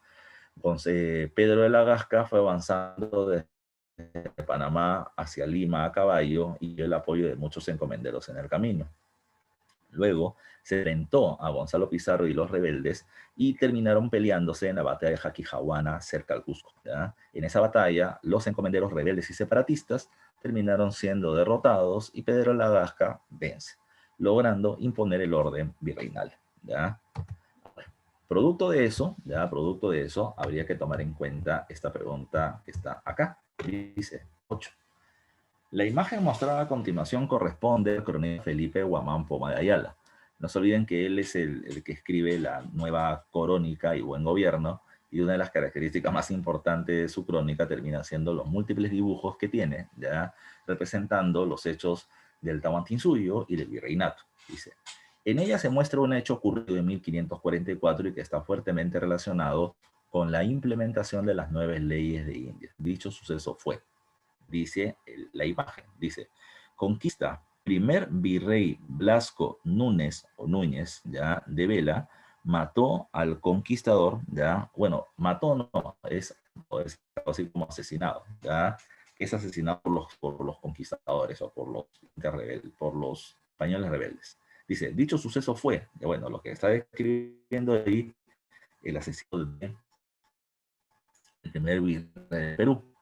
Y dice, producida por diferencias de la PANAC. Tú ves la imagen, no ves incas, ves españoles. Dice, la primera guerra civil entre los conquistadores. La primera guerra civil es la pelea entre pizarristas y almagristas. Acá están hablando del virrey Blasco Núñez de Vela y está ligado precisamente no a la primera guerra civil. La ejecución del líder de los encomenderos insatisfechos. El líder de los insatisfechos termina siendo, se me va el nombre, Francisco Hernández de Girón, pero acá están hablando directamente el nombre, que es Blasco Núñez de Vela. Dice, el triunfo inicial de la rebelión de los grandes encomenderos, claro, porque mata al virrey, evitando de que el virreinato inicialmente se imponga. Así que la mejor clave termina siendo la D de dedo, que espero yo es la que has marcado. Muy bien, ¿ya? Camilita, no te olvides, no están hablando de Francisco Hernández de Girón, ¿ya? Sino estamos hablando del primer virrey, y el primer virrey es asesinado por los encomenderos que fueron encabezados por Gonzalo Pizarro. ¿Ok? Así que la clave es la D de dedo. A ver, vamos. Siguiente parte del proceso. Mira, no te olvides, me estoy salteando acá porque no venía entre las preguntas, pero no te olvides de algo. Cuando gana Pedro de la Gasca, ¿ya? Cuando gana Pedro de la Gasca, él va a terminar estableciendo el reparto, un nuevo reparto de encomiendas entre aquellos que lo hayan ayudado a vencer en este proceso. Este reparto se le conoce con el nombre del reparto de Huaynarima, ¿ya? El problema está en que él consideraba que se iban a repartir 100 encomiendas, pero llegaron a la reunión del reparto 1000 personas. De tal manera que al final terminó repartiendo algo de 230, 240 encomiendas, pero hubo una gran cantidad de españoles que se quedaron sin nada. Y a este grupo se le conoce con el nombre de los insatisfechos, porque no solamente perdieron encomiendas, sino que sobre todo perdieron la mano de obra tributaria indígena en su favor. Un grupo se rebela, con Francisco Hernández de Girón a la cabeza, pero va a ser rápidamente derrotado en la batalla de Pucará, ¿ya? Así que con eso acabó este proceso y se impone el gobierno virreinal. Ahora, producto de esto, tenemos que hablar del virreinato. El virreinato peruano, ya el virreinato peruano viene teniendo diferentes momentos. Comencemos con el virrey Toledo, quinto virrey del Perú, pero considerado como el organizador del virreinato. Sus medidas van a ser trascendentales para los siglos XVI y XVII, ¿ya? Objetivos del virrey Toledo cuando termina llegando al territorio peruano. Bueno, su objetivo, era favorecer a la corona española, evidentemente, pero el objetivo central terminaba siendo incrementar la producción minera, ya minera en el Perú. Sobre todo, incrementar la producción de la mina de Potosí.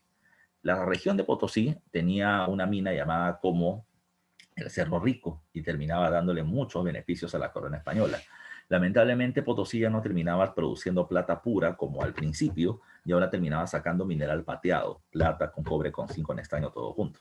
Entonces, lo que tenía que hacer Toledo era incrementar la producción de Potosí y teniendo una plata de buena calidad. ¿Qué va a hacer este personaje? Va a ser el sistema de la amalgama de mercurio o la purificación de la plata a través del mercurio, ¿ya? ¿Qué es lo que hace? Necesita grandes piscinas, ya de mercurio, que es un metal líquido, elevado a altas temperaturas, para que el metal fundido que saque Potosí sea puesto en estas piscinas y se separe por un proceso químico por peso atómico, obteniendo plata de buena calidad. Yo siempre menciono que Toledo no podía tener más suerte porque la mayor mina de plata del planeta estaba en Potosí, en el virreinato peruano, y la mayor mina de mercurio para la purificación también estaba en el Perú, en Huancavelica. Así que estas minas eran complementarias para incrementar la producción. Pero no todo terminaba siendo técnica, sino que para poder sacar más mineral necesito más gente. Entonces, ¿qué va a hacer Toledo? Toledo va a agarrar a los pueblos, a los pueblos indígenas que se habían reducido tremendamente en cantidad por la muerte por enfermedades que habían traído los españoles y que estaban dispersos. ¿Qué es lo que es de Toledo? Agarra estos pueblos dispersos y los concentra en un solo territorio. No estoy diciendo que los indígenas de Colombia, de Ecuador, de Piura, de Trujillo, de Lima, de Cusco, de Bolivia y de Chile, todos habían sido traídos a Lima, sino que en sus respectivos territorios eran concentrados en territorios llamados con el nombre de reducciones. ¿Para qué me servía la reducción? Como dice por acá, las reducciones van a terminar facilitando el tener a todos los indios juntos en facilitar el cobro del tributo indígena, ¿ya? El cobro del tributo indígena se terminaba haciendo hasta antes de Toledo en trabajo o en especie, en parte de la producción. Se cobraba en junio y en diciembre. ¿Qué hace Toledo? Toledo ya facilita el cobro de los tributos a través de las reducciones, pero lo que Toledo hace es que el tributo ahora se termine pagando en dinero, en metálico, ya en metálico. ¿Cómo se va a pagar en dinero? Bueno, Toledo va a terminar restableciendo el sistema de la mita o el tributo en trabajo del pueblo hacia el Estado. Pero él establece un tipo de mita, la mita minera. ¿Ya? La gente iba a trabajar a las minas, y se le pagaba por ese trabajo. Con ese dinero tenían, o con ese pago tenían dinero para poder pagar tributos y además, pregunta examen de admisión, tenían dinero para poder comprar productos, logrando así que los indígenas sean insertados al mercado económico comercial del virreinato del Perú. No se olviden de ese dato que es importante. Otra cuestión que termina siendo importante también es que el virrey Toledo va a terminar siendo una visita general o censo, ¿ya? Una visita general o censo. Lo que él hace es irse al pueblo de los alrededores del Cusco y a la zona del altiplano, ¿ya? Y comienza a ver cantidad de personas nacidas, cantidad de personas fallecidas, zonas agrícolas, ganadería, pero dentro de ese censo visita se va a terminar haciendo también preguntas históricas, logrando reconocer por parte de la población indígena que existe la mita, que era el trabajo del pueblo hacia el Estado y que esto se podía restablecer. Pero uno de los puntos importantes también es que se criticaba mucho el dominio español sobre el Tahuantinsuyo, argumentando que Pizarro, siendo gobernador, había terminado asesinando a Atahualpa siendo inca. Y de acuerdo a las leyes de guerra en Europa, un rey derrotado o un rey prisionero solamente puede ser asesinado por un igual suyo, por otro rey. Y Pizarro no lo era, considerándose que era ilegal este dominio. ¿Qué es lo que va a hacer Toledo, producto de la información de esta visita o censo? Van a terminar saliendo nuevas crónicas, llamadas las crónicas toledanas, donde se justificará lo siguiente. El verdadero Inca es Huáscar porque fue proclamado como tal en el Cusco. Atahualpa era un tirano, alguien que había llegado al gobierno por el uso de la fuerza y la violencia. Por lo tanto, los españoles no asesinaron a un rey, asesinaron a un tirano, ¿ya? Y según tuvieron el apoyo del rey, él estaba muerto, su familia respaldó las acciones españolas. Entonces, con eso se justifica, ya se justifica la invasión al Tahuantinsuyo. Por otro lado, recuerden que también durante la época de Toledo se va a terminar estableciendo el Tribunal del Santo Oficio de la Inquisición, ¿ya? Persiguiendo y castigando a los herejes, aquellos que se desviaban de la cueva católica. También hay que recordar algo. Ya para esta época el rey de España no es Carlos I, es Felipe II. Felipe II termina siendo el principal aliado de la Iglesia Católica en la contrarreforma, ya en el proceso de lucha contra los protestantes, luteranos, calvinistas, que eran un ejemplo para aquel momento. Tomando en cuenta eso, repito, Toledo es considerado como el principal organizador del virreinato. Sus medidas son fundamentales para la organización política, económica y social del virreinato entre los siglos XVI y XVII. Recién en el siglo XVIII cambian las cosas con las reformas borbónicas, pero esa es parte de la próxima clase. En la pregunta 10 me dice, la siguiente imagen corresponde a la función pacificadora que realizó el virrey. ¿Ya? Fue el paso previo a la organización colonial y acentuación de la explotación indígena. Nos referimos a la gestión de, acá dice, mira la imagen, dice, buen gobierno, ¿ya? A Tupac Amaru le cortan la cabeza en el Cusco. Recuerden, ¿quién era Tupac Amaru? Tupac Amaru era Tupac Amaru I, el último inca de Vilcabamba. ¿Quién le manda a cortar la cabeza? El virrey.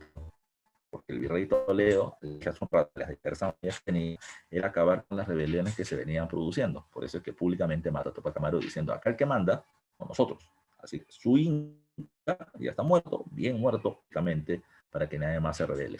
Era una forma de acentuar el dominio español dentro de esta organización que está haciendo Toledo en el gobierno. Entonces, ¿a quién le corresponde esto? ¿En qué gestión se termina asesinando a Tupac Amaru I? La clave está directamente asociada a la diapositiva. La clave es la C, Francisco de Toledo, no se olviden ustedes. Así que esa es la clave. Muy bien, ¿ya? Ximena, yo te voy a terminar mencionando algo que creo que ya te he dicho algo, que ya te he dicho antes, ¿ya? Es una llamada de atención pública, ¿ya? Pero no es porque esté mal lo que estás haciendo, sino para decirte algo. No pongas tus respuestas con duda. Siempre me pones la C, la D, ¿ya? O sea, siempre hay una duda de por medio. No dudes, ¿ya? No dudes. Cuando mandes una clave, esa es y punto. Piénsala y márcala. Y dime la respuesta. ¿Por qué? ¿Ya? ¿Por qué? Para que no vayas con dudas o con temores en el momento del examen. Eso para ti y para todos, ¿ya? Para todos.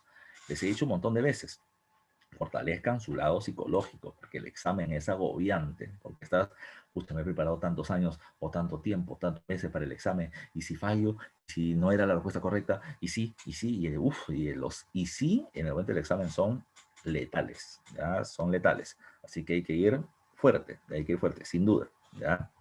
Para Simonita y para todos los que están en el aula, ¿ya? Por favor, muchachos, vamos, siguiente diapo, ¿ya? En la siguiente diapo le estoy poniendo las instituciones del gobierno virreinal, o sea, la organización política, porque la pregunta debe ir precisamente por ese sentido. Entonces, vamos. Cuando hablamos del gobierno, ¿ya? Cuando hablamos del gobierno en el virreinato, hay que tomar en cuenta que hay instituciones del gobierno que están en España, o instituciones de la metrópoli, e instituciones del gobierno que están en América o en el virreinato. En la metrópoli, en España, hay dos instituciones de gobierno importantes. El rey, que es la máxima autoridad del gobierno, cuya palabra se impone a través de una ley llamada la Real Cédula, y hubieron 10 reyes mientras que existió el virreinato del Perú.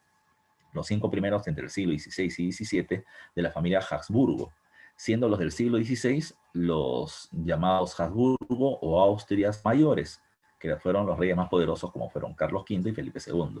Y luego vienen los Austrias menores del siglo XVII, en cuya época el poder de España entra en decadencia.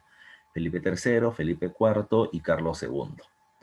Y recuerden que Carlos II no tuvo descendencia y eso terminó generando una guerra por el dominio de la corona española, que es la guerra de sucesión, y llegan al poder los Borbón, que también van a ser 5 reyes entre el siglo XVIII, hasta 1821 que establece la independencia. Pero ese es otro cantar que lo veremos en la próxima clase.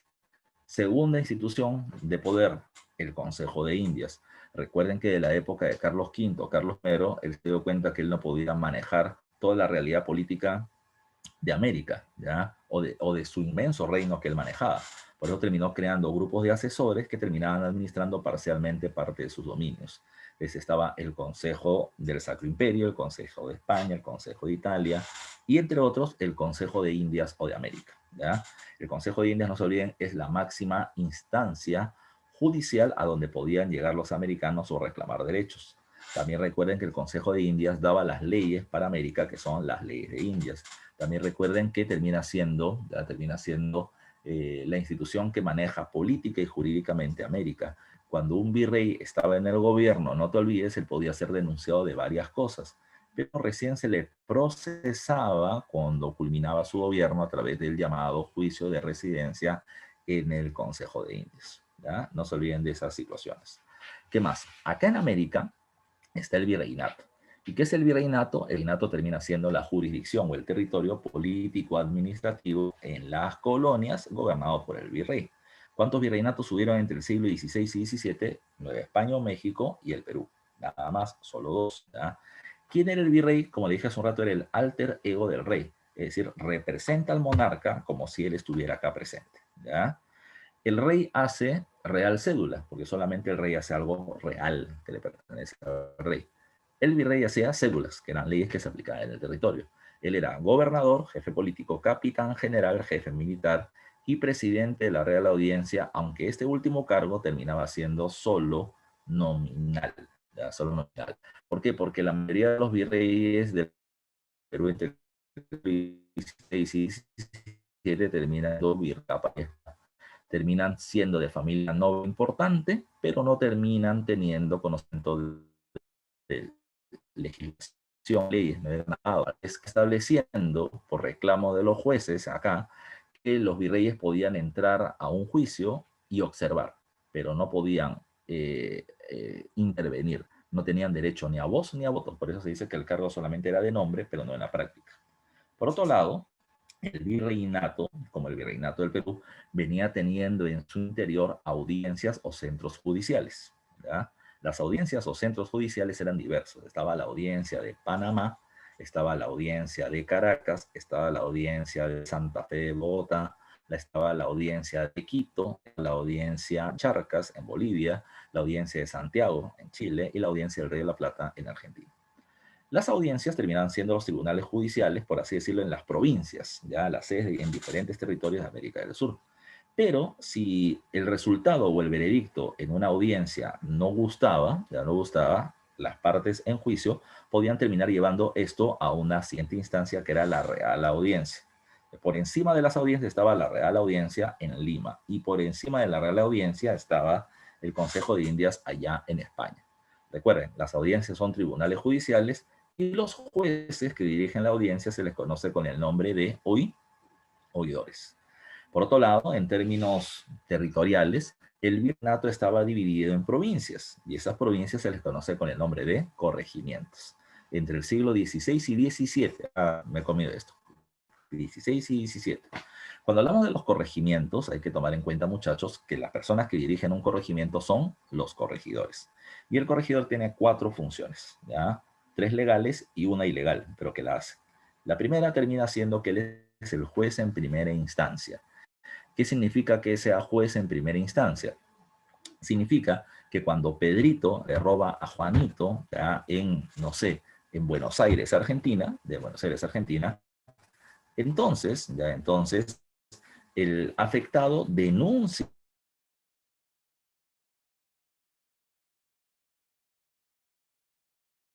al regidor, puedes terminar apelando a un siguiente nivel que termina siendo la audiencia de Buenos Aires. ¿No te gusta lo dicho en la audiencia de Buenos Aires, el Río de la Plata? Te puedes ir a la Real Audiencia de Lima. ¿No te gusta? Te vas al Consejo de India. ¿No te gusta? Te vas porque nadie más te va a atender, ¿ya? Él es el que da el primer veredicto, es juez en primera instancia. Segundo, la segunda función, él termina organizando la mita. La mita Toledo le hizo al principio era solamente para obtener trabajadores para las minas, pero ahora la mita termina siendo mita minera, mita obrajera, ya para la producción de ropa en los viajes, mita de plaza para la construcción, ya para la construcción de puentes, caminos, etcétera, y mita de pongos, que terminaban siendo los sirvientes para los nobles. ¿Quién define a dónde van a trabajar los indígenas bajo la condición de mita? El corregidor. Tercero, el recaudo del tributo indígena. El corregimiento provincia estaba conformado por esto, por reducciones o pueblos de indios y municipios o cabildos que eran las ciudades de los españoles, ¿ya? Hay más reducciones que ciudades, ¿ya? Entonces, ¿qué hacía? El corregidor le decía al cacique, que era el líder de una reducción, ¿ya? A tu reducción le corresponde pagarme 20,000 pesos en diciembre. Entonces yo llego en diciembre, le pido al cacique que me pague. El cacique le cobraba a la población, evidentemente. De los 20,000 pesos, él decía, mira, tengo 19,000 porque tal, tal y tal no han terminado pagando. Entonces el corregidor iba y ajustaba a quienes no pagaban. Pero no se olviden, ¿eh? El corregidor dirige la provincia o corregimiento. Y esta provincia está conformada por reducciones de indios, liderado por un cacique, y por ciudades de españoles dirigidos por un alcalde. ¿Ya? Por un alcalde. El corregidor estaba por encima de ellos. Y finalmente el corregidor hacía otra cosa. El corregidor recibía un sueldo por su trabajo y ese sueldo se dividía en dos partes. La mitad en dinero y la mitad en productos que le enviaban desde España, ¿ya? El corregidor tenía que vender esos productos para poder recibir la totalidad de sus ingresos.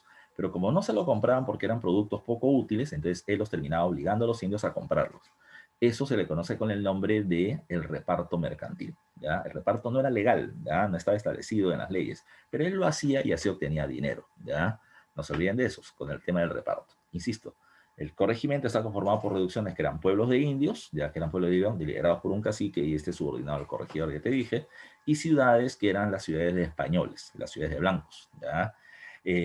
Donde estaba el líder que terminaba siendo el alcalde y estaba la junta de notables que eran los descendientes de los fundadores de las ciudades que venían teniendo poder en el momento de tomar decisiones en el cabildo o en el municipio. Tomando en cuenta todos esos funcionarios, nos vamos a la pregunta 9. Dice, la creación del virreinato peruano se produjo en 1542 y tuvo como autoridades encargadas de la administración de justicia. Administración de justicia, los jueces, ¿a quiénes? Los jueces terminaban siendo los llamados oidores, ya, oidores.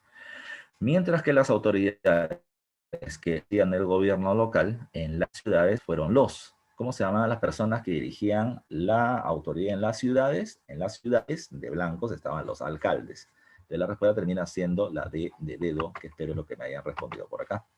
La clave es la D, ¿ya? Ya, perfecto. Vamos con la siguiente pregunta.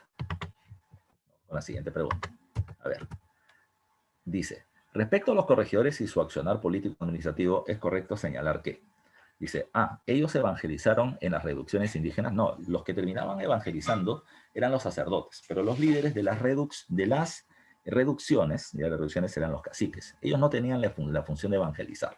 Dice, dirigieron la mita, los repartos mercantiles y el cobro de los tributos. Sí, esa terminaba siendo su función. Ellos elaboraban las nuevas leyes de Indias. No, las nuevas leyes le establecía el Consejo de Indias, no el corregidor que era un jefe provincial. Fueron sometidos a juicio de residencia por los cabildos en Lima. No, el juicio de residencia se terminaba siendo el virrey en España. Así que la clave termina siendo la B de besito. ¿Ok? Muy bien. ¿Ya? Entonces, vamos. Dice, organización social. La sociedad virreinal, recuerden que va a terminar teniendo toda una estructura, ¿ya? Toda una estructura.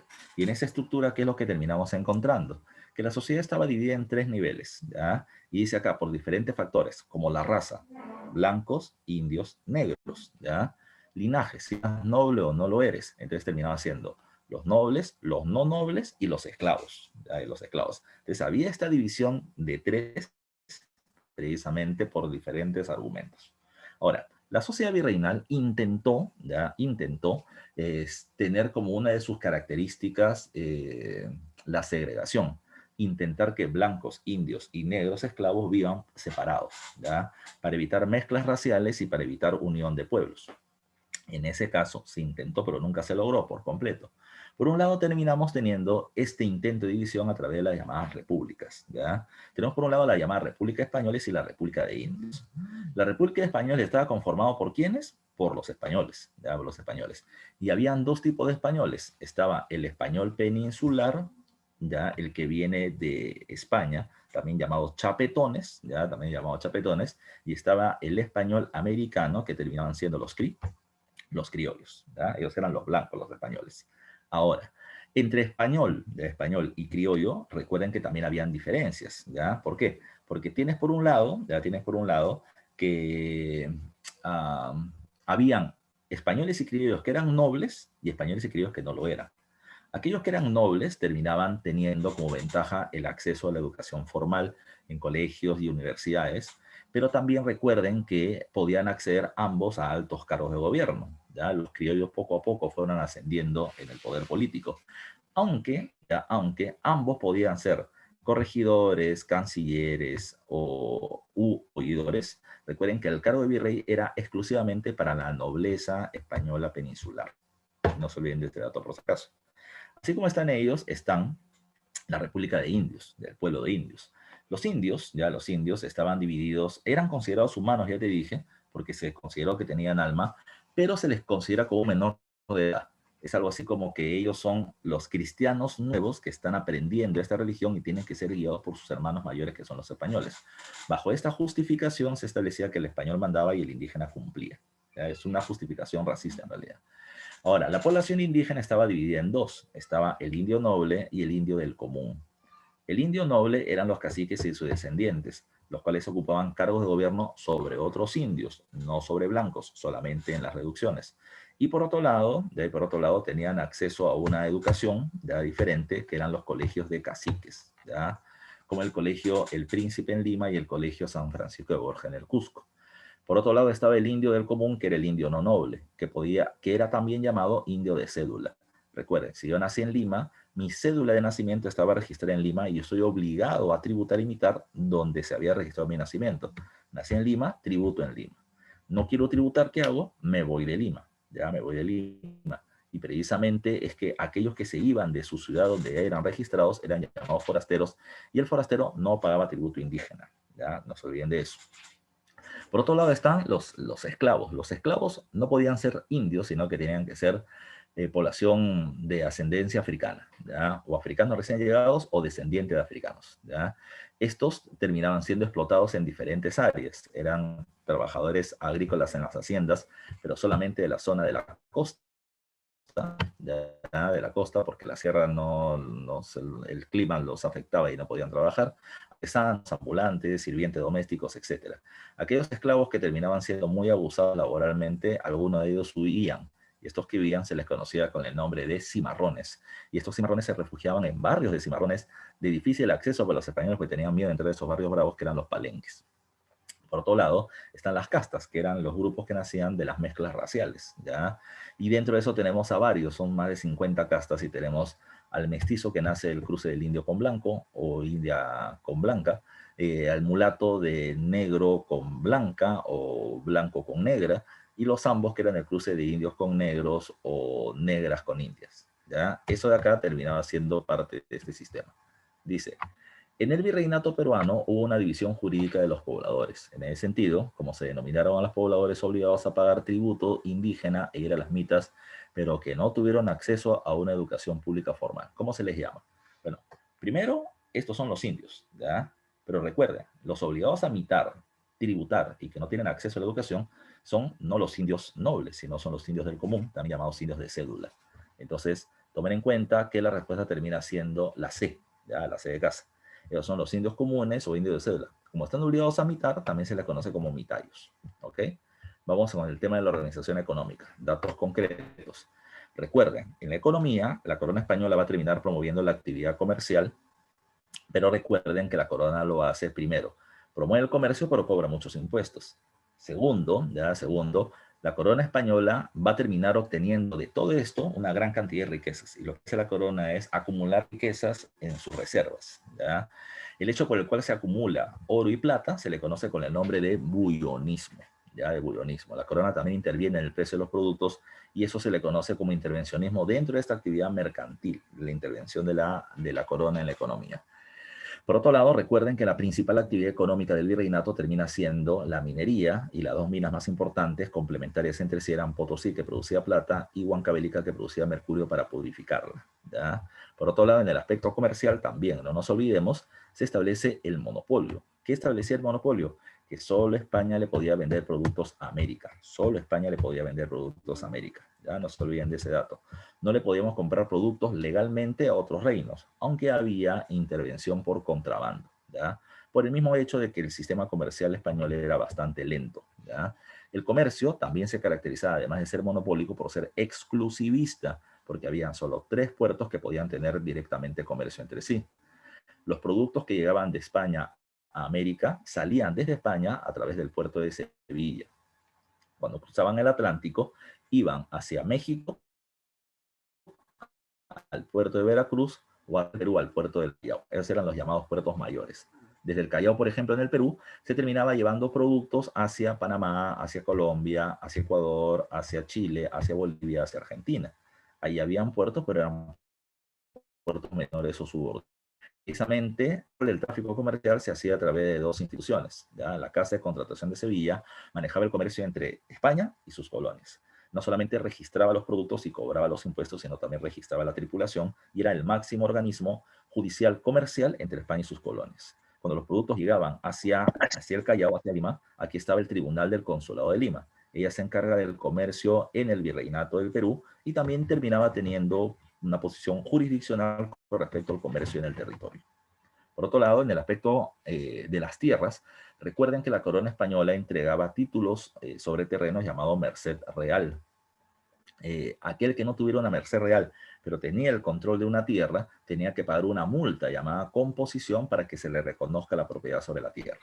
La tierra podía ser utilizada para la agricultura, llamadas haciendas, o para la ganadería, llamada estancias. Y la mano de obra, como te dije hace un rato, en la costa va a ser principalmente población africana, negros bajo la condición de esclavo, y en la sierra va a ser población indígena bajo la condición de yanacona. Reciben una porción de tierra para su uso como parte de trabajo. Y luego estaban los obrajes, que eran los centros de producción textil para el uso o comercio interno, ¿ya? No se olviden de eso. Pregunta 13 dice, por tanto, respecto a la economía durante la etapa colonial del Perú es correcto. 1. Se caracterizó porque España practicó el monopolio comercial al menos en sus 2 primeros siglos, y la respuesta es sí, ¿ya? Porque en el siglo XVIII, recuerden que producto de la guerra de sucesión en la edad de los Borbones y la firma de la paz de Utrecht, se le terminó dando a los ingleses el navío de permiso y de registro, aunque duró poco tiempo, pero los ingleses lograron tener comercio parcialmente en el territorio americano. Pero en los 2 primeros siglos, XVI y XVII, sí, sin duda, ya está bien. Tuvo la Casa de Contratación de Sevilla, el órgano regulador del comercio con las colonias, así como el recaudador de almojarifazgo. No te olvides que el almojarifazgo es el comercio internacional, entre España y América, o entre Perú y México. ¿Ya? Eso sí es correcto. Dice 3. La minería fue una actividad económica muy importante y que generó mucha injusticia social. Claro, por la explotación laboral. La 3 también está bien. La 4 me dice, ¿los obrajes fueron unidades agrícolas? No, eran zonas para poder producir ropa. ¿Ya? Así que, por lo tanto, la 4 es falso. Y la 3 de cacique. A ver, para terminar, tema cultural. La Iglesia Católica, me dice acá. Bueno, la Iglesia, recuerden que es la institución cultural y política, es la institución cultural más importante del virreinato, una gran influencia política durante ese periodo. La Iglesia como tal estaba conformada por diferentes partidos políticos u órdenes religiosas, ¿ya?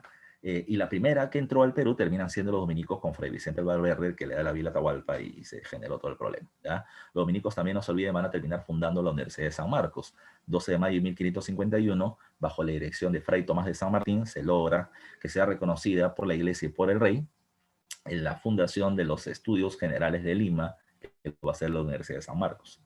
Luego está la Orden de los Franciscanos, que va a tener como característica principal hacer misiones, ya, o evangelizar territorios alejados en la zona de la selva central. Los agustinos, que tuvieron el control de la evangelización en Vilcabamba y que fueron acusados de asesinar a Tito Cusi Yupanqui.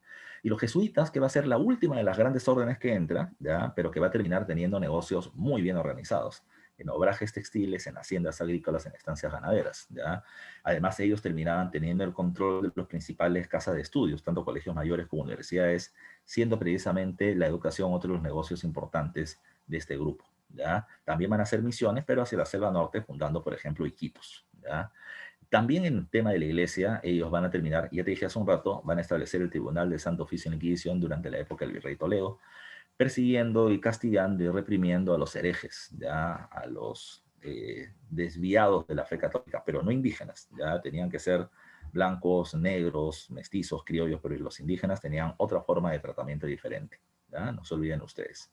A ver, con todo eso, ya nos vamos a la siguiente pregunta. 14 dice, indique qué enunciados son verdaderos o falsos respecto a la religión durante el virreinato. 1. Las órdenes religiosas realizaron una misión evangelizadora y en el caso de los franciscanos priorizaron el estudio de las lenguas aborígenes. ¿Ya? 2. El Tribunal del Santo Oficio y la Inquisición persiguió a los indígenas, idólatras y herejes durante la etapa colonial. A los indígenas no, a los indígenas no. Ellos tenían su cura doctrinero, ellos estaban evangelizándose, así que podían cometer ciertos errores que los españoles ya no, porque ellos eran cristianos antiguos, ¿ya? Entonces la 2 es falsa. Dice, 3. Durante los siglos XVI y XVII se produjo un proceso de transculturación, ¿ya? Y de fermento religioso cristiano. Claro, poco a poco lo que se va a terminar haciendo es una conversión de los indígenas hacia el cristianismo, ¿ya? Pero recuerden que no es que van a terminar dejando las tradiciones indígenas por completo, sino que va a haber una mezcla cultural, ¿ya? Como parte de ese proceso, ¿ya? Entonces, la tercera es verdadera, ¿ya? Y la respuesta, dice, se produjo un proceso de transculturización y fermento religioso cristiano. Sí, está bien. Ya, falso, verdadero, ya. Y la primera termina siendo verdadero. Entonces, verdadero, falso, verdadero. ¿Ya? La clave termina siendo la B de besito. A ver, vamos con la última, la educación. ¿Ya? Cuando hablamos de la educación colonial, no se olviden ustedes, ya no se olviden ustedes, que la educación terminó siendo encabezada por parte de la Iglesia Católica, ya que esta educación era elitista porque principalmente dirigida a los nobles o a quienes tuvieran plata para poder pagarla, ya. Además de eso, la educación no terminaba siendo racionalista, sino terminaba siendo escolástica y memorística, promovida por parte de la Iglesia, y no venía teniendo una educación muy claramente marcada por el tema, por ejemplo, de los colegios de caciques. Cuando hablamos de los tipos de enseñanza estaba la educación no formal, la que no se hacía en escuelas, la que un agricultor artesano le podía enseñar a su hijo, o por ejemplo artesanos podían terminar juntando dinero, pagarle a un profesor para que eduque a sus hijos, pero no estaban en una escuela, ¿ya? También era educación no formalizada la que se enseñaba en las iglesias, donde se enseñaba el catecismo, la moral cristiana, ¿ya? Y donde también participaban las mujeres, pero era una educación no para desarrollarse, sino para enseñarle, por ejemplo, las virtudes de la Virgen María, para que sean buenas esposas, leales y sometidas a sus maridos. La educación formal se terminaba haciendo en niveles. Estaban los colegios menores, donde se enseñaban las primeras letras o primaria. Estaban los colegios mayores, que era algo así como la secundaria, y las universidades, la educación superior. En el caso de las universidades, destaca la Universidad de Lima, que era lo que hoy es San Marcos, ya lo que es San Marcos, pero también fueron apareciendo otras como San Cristóbal de Huamanga y demás. Dentro de esta enseñanza está la dirigida también a los varones de la élite indígena, que eran los colegios, ya los colegios de caciques. Pero no se sabe el colegio de cacique qué cosa es. Menor, colegio mayor. Por eso se habla de que la educación no venía teniendo límites muy bien definidos. Finalmente les pongo algunos datos de arte, aunque no hay ninguna pregunta de arte, tomando en cuenta que la religión es muy influyente en cada una de estas acciones. Tenemos en el caso de la arquitectura, ya el barroco y el rococó y el churriguresco como influencias artísticas o arquitectónicas durante este periodo, que se va a terminar viendo en las portadas de las iglesias, los balcones y demás. Tenemos el caso de la escultura, como por ejemplo las sillerías, los corales, como la sillería de la catedral, donde aparecen un montón de imágenes de santos, donde la gente que iba a cantar terminaba estando sentadita en la parte inferior, o en las pinturas, como por ejemplo en la escuela cusqueña o escuela mestiza, donde se mezcla la tradición española cristiana con algunos elementos indígenas, como esta imagen que está ahí, donde se ve la imagen de la Virgen del Belén, pero con una forma de cerro, mezclando el culto a los apus o a los cerros con la religión cristiana. Bueno, ya eso es lo que teníamos que ver hasta el día de hoy, muchachos. Ya me tomó unos minutos más de tiempo por los problemas técnicos del principio. Y la siguiente semana seguimos trabajando. Vamos a ver el tema de reformas borbónicas, rebeliones indígenas, rebeliones criollas y creo que hasta el tema de independencia. ¿Ok? Nos vemos la siguiente semana. Vayan a resolver el formulario, que ya le robé unos minutos al siguiente profe.